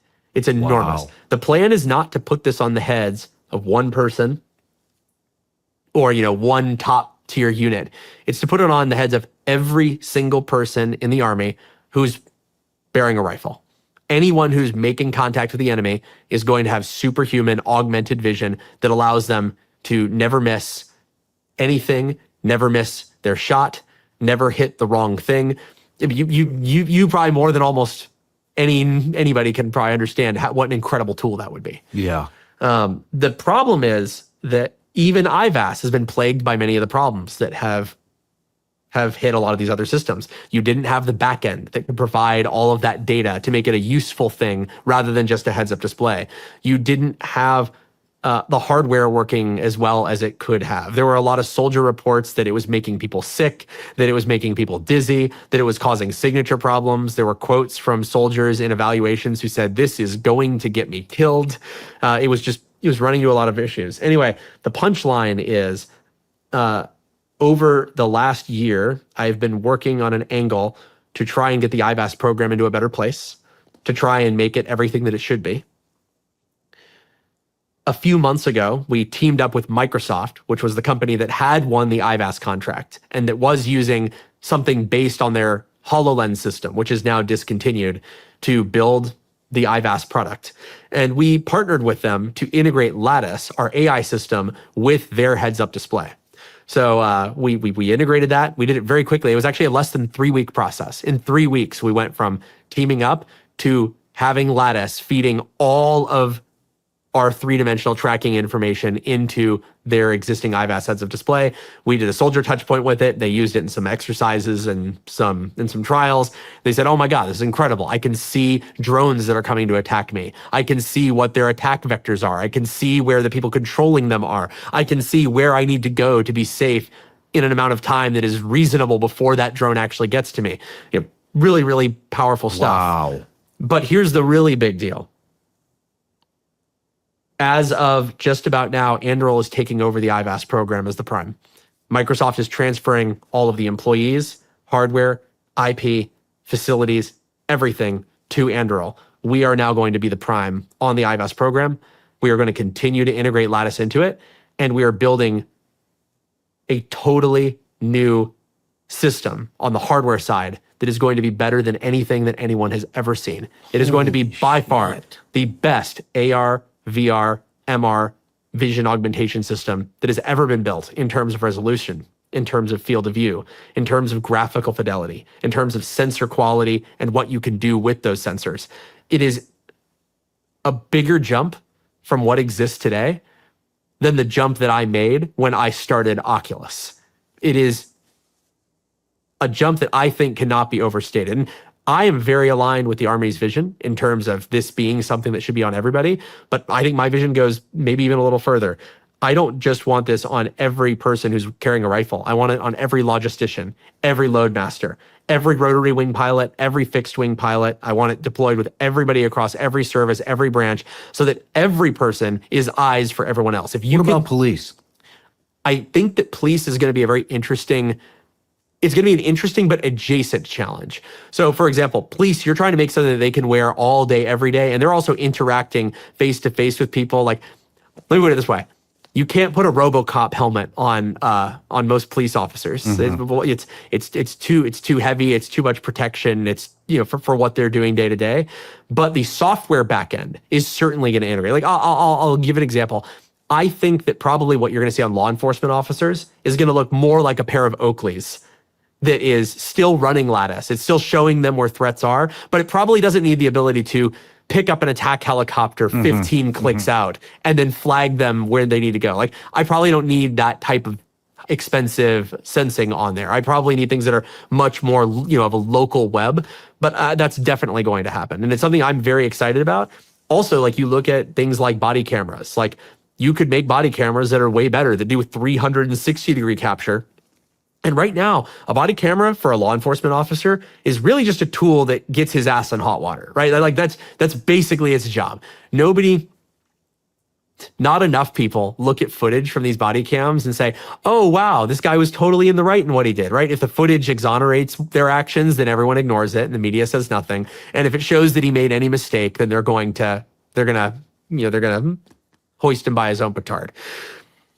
What I want to see is body cameras that are a tool that law enforcement officers are excited to use. I want something that's watching my six. I want something that's watching for threats that I'm not seeing. I want basically a guardian angel on my shoulder that is able to do what backup would normally do for me, and at a superhuman level. Like, imagine if you could have not just eyes in the back of your head, but what if you could have 100 eyes all throughout your head, all looking out into the world, and at the slightest disturbance, be like, holy shit, I think someone's opening that window and firing, like they're aiming a gun from that window. It should be telling me not like, hey, you know, be aware that someone might be shooting you. It should be giving you even more direct commands than that. Like, it should like throw a red threat alert and show you a direction you need to throw yourself immediately to not get shot, to get behind cover. Like, you're going to see very tight integration between man and machine on these things.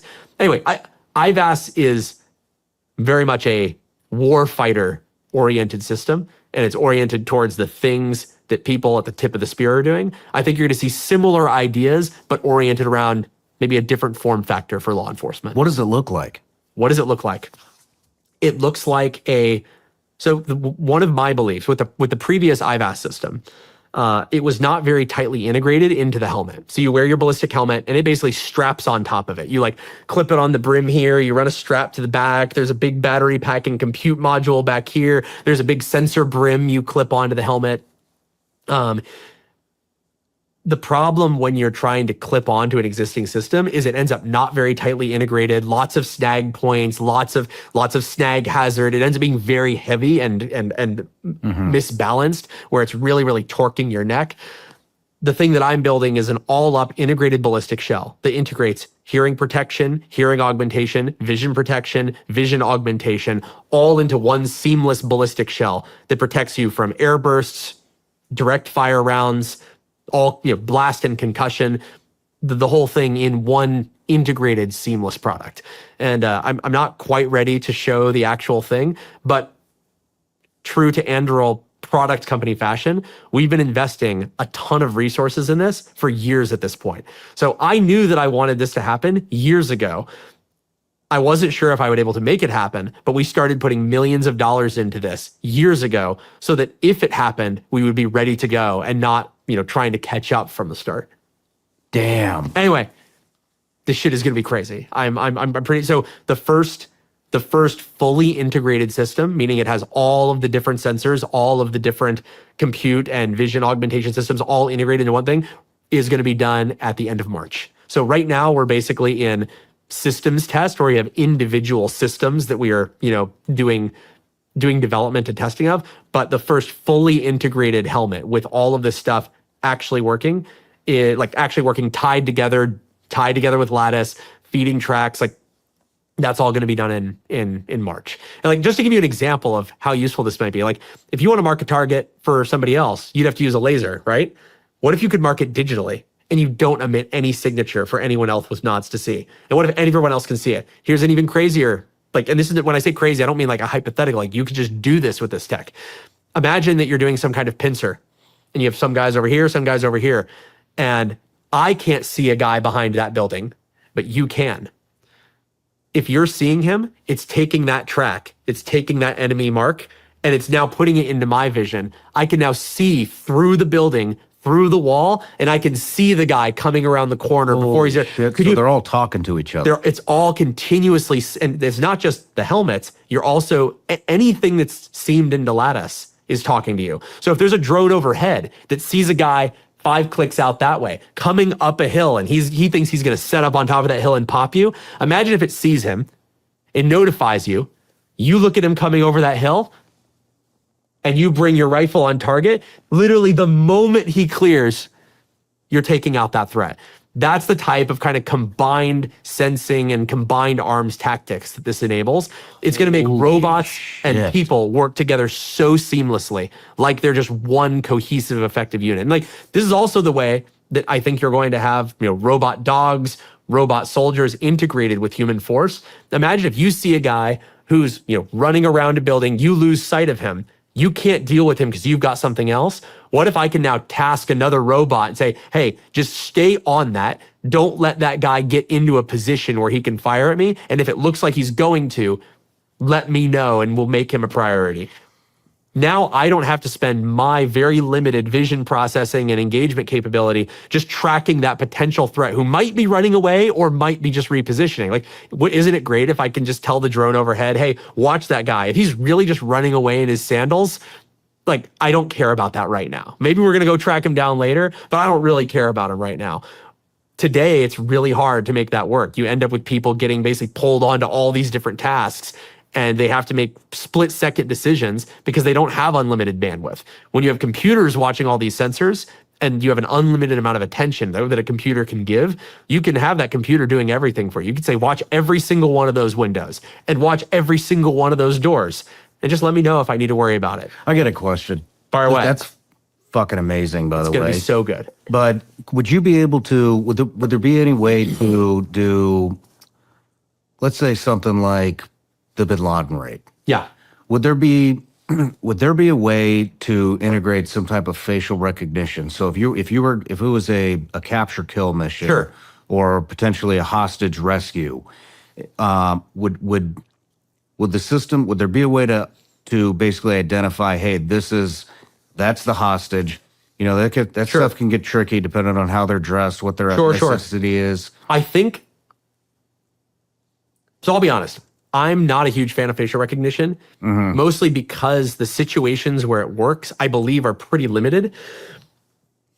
And if you're wrong, it's such a spooky thing. Like what if it tells you the wrong thing? Like what if it is wrong? How do you delegate responsibility for that? And what about? But I will tell you this. Like, here's how I would handle that problem. I probably wouldn't use facial recognition. And I'm just making this up on the fly. I haven't thought this through very well, so you'll have to forgive me.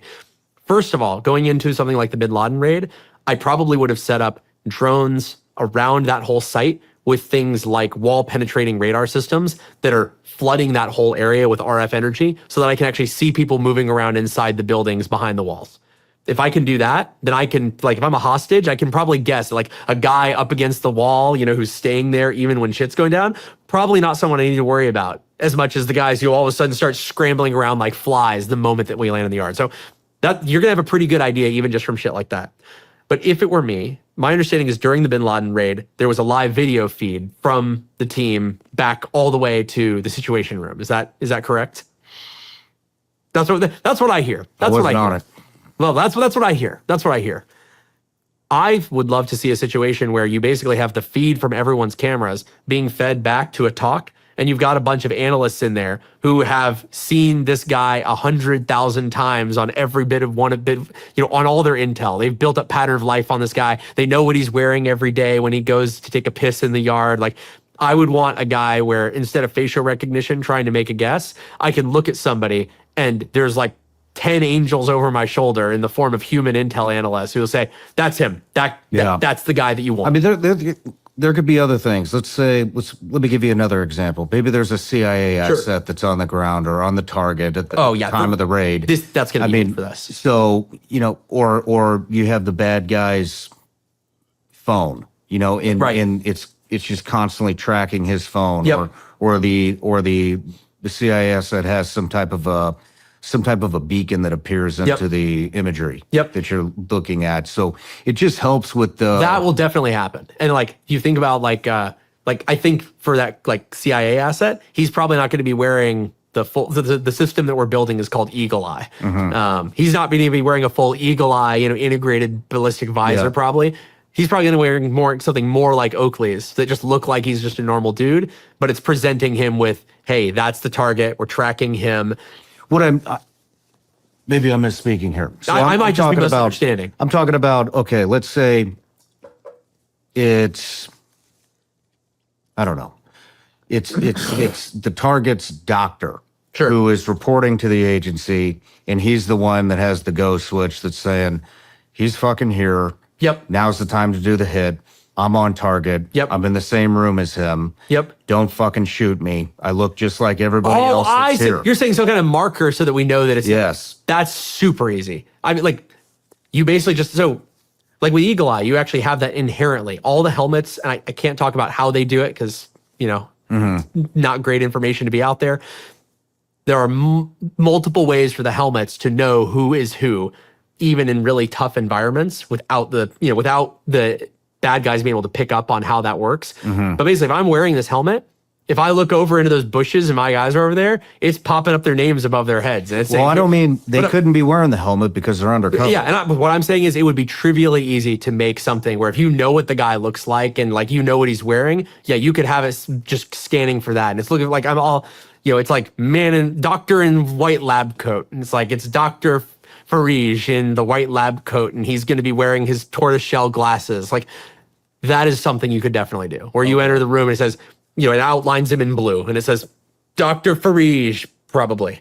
The thing. Wow. The thing is, the that more just makes the decision making. Well, the situation you're talking about, that's even a little different than facial recognition specifically. Like, I'm actually a huge fan of height recognition. So one of the things, and when I say height, it's not even height. It's actually like skeletal recognition. So face recognition is hard because you need a good capture. It needs to be relatively dead on. It needs to be lighting. Is good enough? I'm a huge fan of being able to differentiate between different people on their skeletal pose. So like if I have a drone that's way overhead and it sees some guy walking through a doorway, especially if I know how big that doorway is, I can take that video, run it back, and I can basically build a model of how long his wrist to arm joint to shoulder distances are. And we're all different. Like, we're all uneven too. Like, my arms are slightly uneven. If I can basically say, oh, look, it's a 6'1" guy with an arm that's 2 inches shorter on this side and he leans a little bit to this side, like, you can be pretty freaking sure that's the same guy that you saw get into the car. Stuff like that is paired with facial recognition a lot more powerful. And what you're describing, it's like almost like clothing recognition. It's like, he's got a white lab coat, he's got the glasses, and he's got the face, and he's got the hair. And like, if you have all of that, but the guy is only like 4 feet tall, then it would say, oh, that's not Dr. Farage. It doesn't, I don't care what his face looks like. Yeah, so basically I'm just looking at like an identifier, something to identify him. It shows. Now, are you imagining, and you're imagining that this is like happening on the fly, like we can't give him a beacon or something ahead of time? Because if he has a beacon, it's really easy. If we can give him, it would be easy to get an asset a beacon. If I can give him, you could implant something inside of them. You could give him a water bottle. Well, that has something in it. Or I don't know. Honestly, like there's so many ways. So I mentioned like hyperspectral vision. Using hyperspectral cameras, you can look at things and they can tell you what it is made out of based on its spectral response across multiple frequencies. So you can say like, that is stone, that is glass, and you can, have you ever seen hyperspectral cameras that are used for detecting drugs? They can just look at something and like, that's cocaine. It's really wild. there have been attempts in the past to use hyperspectral cameras for doing covert marking of vehicles. So like you'll have an operative walk by a car and they basically take a piece of invisible paint that you can't see with your human eye and they just like smear a line along the hood as they walk by. And it looks just like a smear of, dirt to a normal person, but on a hyperspectral camera, it shows up as a bright orange streak on it. You could just say like, hey, I'm going to give you a pen made out of hyperspectral stuff. I mean, like out of a weirdo material, like basically a chemical you would not normally see in a pen. You could say, I'm going to give you these eyeglasses, or honestly, you could give them some makeup. You could have them smear some, some of the right compound on their head, and you could have a system just see that and say, oh, it's that guy. We're gonna outline anyone who has this shit on their forehead. We're gonna outline their whole body in blue as a hostage. So there's a lot of interesting things you can do there. I haven't thought that much about these applications, I got to admit. I've mostly been thinking about it from a more big army versus special tactics. Well, that's the world I come. We'll have to bring you out once we have the bring me out. Functioning I'd love system. to help develop it. The cool thing is, I talked earlier about Lattice. The goal is to take, like, maybe you can see where like my grand scheme is all coming together here. Like when I started Anduril, we said we're going to save taxpayers hundreds of billions of dollars. We're going to make our war fighters into unstoppable technomancers. And we literally said we're going to build augmented reality heads-up displays, fighter jets, smart cruise missiles. Like the things we're building today are literally what we said we were going to build 8 years ago. But I remember I talked earlier about how Lattice, we're basically taking all this expertise of the world's best operators and boiling it down into an AI model that can help you. Imagine if you're an operator who's wearing something like Eagle Eye, IVAS. And imagine if I not only have a system that is watching my six and telling me what's going on, imagine if it can look at an aircraft that's coming to engage us.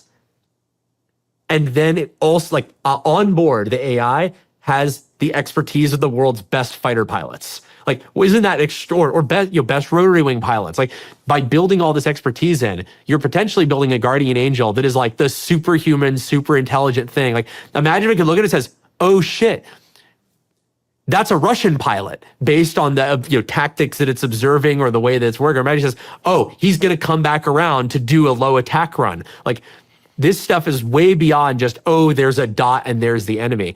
If you have the world's best expertise of the world's best warfighters distilled into one super AI, it's like you're rolling around with a whole team of experts sitting on your shoulder telling you what might happen next. And that's just, I'm so excited to live in that world because I imagine that's not the world you live in, right? Like, or lived in. Like, I bet there were plenty of things you did where you said, man, I wish that we had the world's leading expert on X, Y, or Z here with me to tell me what was going on. And so when like you've probably played with the AI stuff where you're like, hey, like, who won the 1960 World Series? Yeah. Like that's fine. But what if you could say, hey, how do I defuse this bomb? Imagine like you seeing a vehicle and be like, how do I hotwire this car? Damn. And if it can just have all of that on tap for you and say, oh, well, either here's how to do it, or just say, you're shit out of luck. You can't hotwire this car in the 5 minutes that you have. You need to move on. Really excited about living in a world where everyone's working with access to the best information. I need one of these helmets. So it's interesting. This is a little bit of an off-topic bit, but people have internally been discussing this. Are we going to sell this to civilians? And it's one of those really shitty situations. Like, I'm a gun owner. I own about 400 guns, and I own a bunch of other gun-related type systems as well. So like I'm really down the rabbit hole. And I'm a big fan of weapons companies, especially gun companies, that sell the same things to the military that they sell to civilians. That's great. Like I hate it when they say, oh, we're not going to sell this to you. We're only going to support the government. The problem, and when I was not in the defense space, I was always pissed about this. I'm like, how dare they not sell me the cool shit? Like, how dare they not do that? But then I'm realizing anything that I sell to civilians, I'm effectively also selling to Chinese special forces, to Russian commandos. Yeah. Now, I'm not saying that they'll be able to get enough to outfit their whole force, but anything you sell to civilians is eventually going to get sold to a traitorous American. It happens way too often. I hate that it happens, but you've read these stories, right? Some guy sells on eBay night vision that is top of the line night vision to like literal Russian cutouts. And so I would hate to build this incredible capability and then all of a sudden it's in the hands of the top tier units that we're potentially going to be fighting against. And also, I don't want them reverse engineering it. Like, I don't want them using it and learning how it works, learning whatever my problems, like, because there will be problems. I am going to do my very best to minimize the impact of those problems. Like, I know something is going to be wrong with our system. I would prefer that I don't have a bunch of, Russian Qs walking around and trying it every day and realizing that there's a way to, for example, trick the Dr. Farij facial recognition so that it swaps the two things. Like, not that I'm going to let it do that anyway, but you get what I'm saying. So I've been struggling with this. I want to sell to civilians, but I also know that the national security impact is actually material and real. Yeah. And I haven't figured out how to reconcile that yet. One would be to like sell a more limited version to civilians. Maybe it doesn't do everything. Like, you probably don't want the civilian version to include the model that includes the weapons tactics advice of the best master chiefs and the best pilots and the best admirals of history, right? Like, that's probably a dangerous thing for our allies or for our adversaries to have. Yeah. You probably don't want it to be able to. I mean, it'd take about 5 seconds and it's in cartel's hands. I had not even run through my mind now, but like, that's another thing we do a lot of work with CBP. We actually have our AI power. So our lattice sentry towers are along about 30% of the border now. We're covering hundreds of miles. We are responsible for hundreds of thousands of apprehensions that would not have happened otherwise. Wow. I am so proud of the work that we do with Border Patrol. And could you imagine if they start going up against cartels who have helmets telling them how to evade our systems, how best to bypass them, sharing tactics on when to send decoys across to distract them and saying, okay, based on the average transit speed of a Humvee in this terrain, we think you have 16 minutes before they are able to get line of sight on you. Like, that's what I want to be doing. And I don't want to just tell soldiers what's happening now. I want to tell them what's probably going to happen. I want to do predictive analysis and use data processing to say, hey, like, based on what we've seen in the past, tactics we've seen from this enemy in the past, this is what they're going to be doing 10 minutes from now. I do not want the cartels having that shit. Could you imagine if you would have stayed at Facebook? What do you mean there? You mean this wouldn't be happening? It's an interesting thing to ponder. But Mark's come around. Mark's based now. It's pretty interesting to watch. I'm sure you've seen this going on for. Oh yeah, I've seen it. I think it's a reflection of a lot of things. Like, the world's changing. It's clear China's not our friend. It's clear they're not the friend of our corporations. It's clear that there's crazy people running our media, crazy people running our politics. And eventually, people who are smart, and Zuck is smart, right? He's not an idiot. At some point, you come out of the matrix, right? And I think that's what I meant was Anduril would have. Oh, you mean if I wouldn't have started Oculus? 100%. I mean, I don't want to complain too much here, but one of my biggest beefs with the U.S. defense system is I could not have started Anduril before Oculus. I've only been successful with Anduril because I'd already made billions of dollars at another company. And that's kind of an indictment of our system. If you look at history, we have a long history as a country of finding the best technology wherever it is, and then building those people and those technology up into incredible parts of our warfighting apparatus. Are you familiar with like the Samuel Colt story? No. Or Smith & Wesson? So like, Sam Colt was about to go bankrupt for the second time when he was hand making revolvers out of the back of a covered wagon. And then he got a order from the Texas Rangers for like 24 of his pistols. That paid his bills for the year. And then after that, the United States Army adopted his revolver as the standard service weapon because it was so obviously superior to anything else that had come before. So like, the 6-shooter of the time was an extraordinary sidearm. And he went in his life from almost being bankrupt working out of a covered wagon to arming the entire Western world with his weapons. Like, the designs that he made went from out of the back of a wagon to literally tens of millions of units spread across America and Europe, defending America against Nazis and the Japanese. Like, isn't that just like insane? Isn't that amazing that our country used to be able to have those stories of finding the right guy. And so my question to people is always, could the United States military effectively buy something, even if it was a game changer, from Palmer Luckey of 2011? Back when I was a teenager building Oculus. If I had gone to the military and said, I've changed everything. I've built a VR headset that is better, faster, cheaper by an order of magnitude. It's $300 and it's better than your best $300,000 headset and a tenth of the weight. Do you think they would have been able to buy it or use it? Like, no, it's this muscle we used to have that we've lost as a country, where we're only willing to bet on people who have already made it, companies that are already big. Nobody wants to take any risk. And in doing so, they take more risk than they ever should. You know, a bureaucrat doesn't want to risk his job. So instead, he just risks our national security. Yeah. And so the point I always make to people is we need to fix our procurement system so that the Palmer Luckey of 2011 can successfully sell into the military. We should not pat ourselves on the back because, and people are, they're saying, oh, well, I'm so glad things are changing. The success of Anduril shows that we're really getting our shit together. I'm like, guys, like, that's a good first step, but let's not pat ourselves in the back for a billionaire successfully starting a new company, right? That if America, like, that is not the problem America has, is that billionaires aren't good at starting companies. Like, if you have $1 billion, you can do whatever you want. You can start an ice cream company, you can start a defense company, but we need to open it up to a lot more innovation that doesn't come from people like me. Man, I love that you just said that. And I got to be honest, I had a lot more that I want to talk with you, but I think this is perfect. I think this is the perfect place to end this. And well, it's an important one. And I hope that people who are listening are considering working on national security problems, because even if you think that you are not relevant or not helpful, you're probably wrong. Like, if you are good with computers, there are places that desperately need you. If you are good at metallurgy, mechanical engineering, electrical engineering, there are places that desperately need you.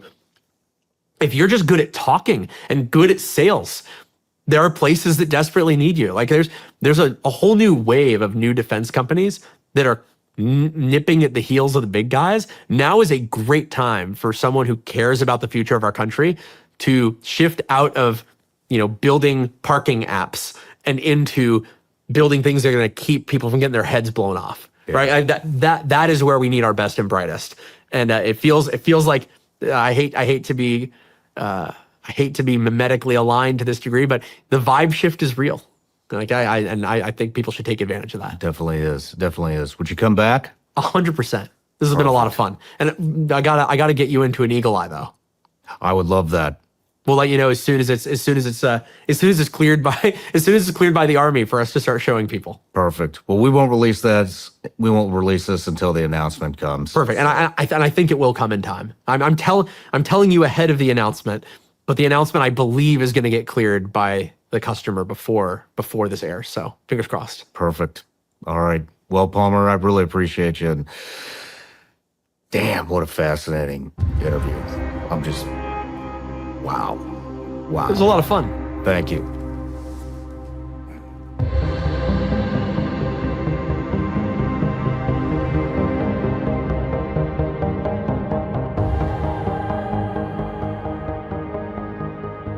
No matter where you're watching Shawn Ryan Show from, if you get anything out of this, please like, comment, subscribe, and most importantly, share this everywhere you possibly can. And if you're feeling extra generous, please leave us a review on Apple and Spotify podcasts.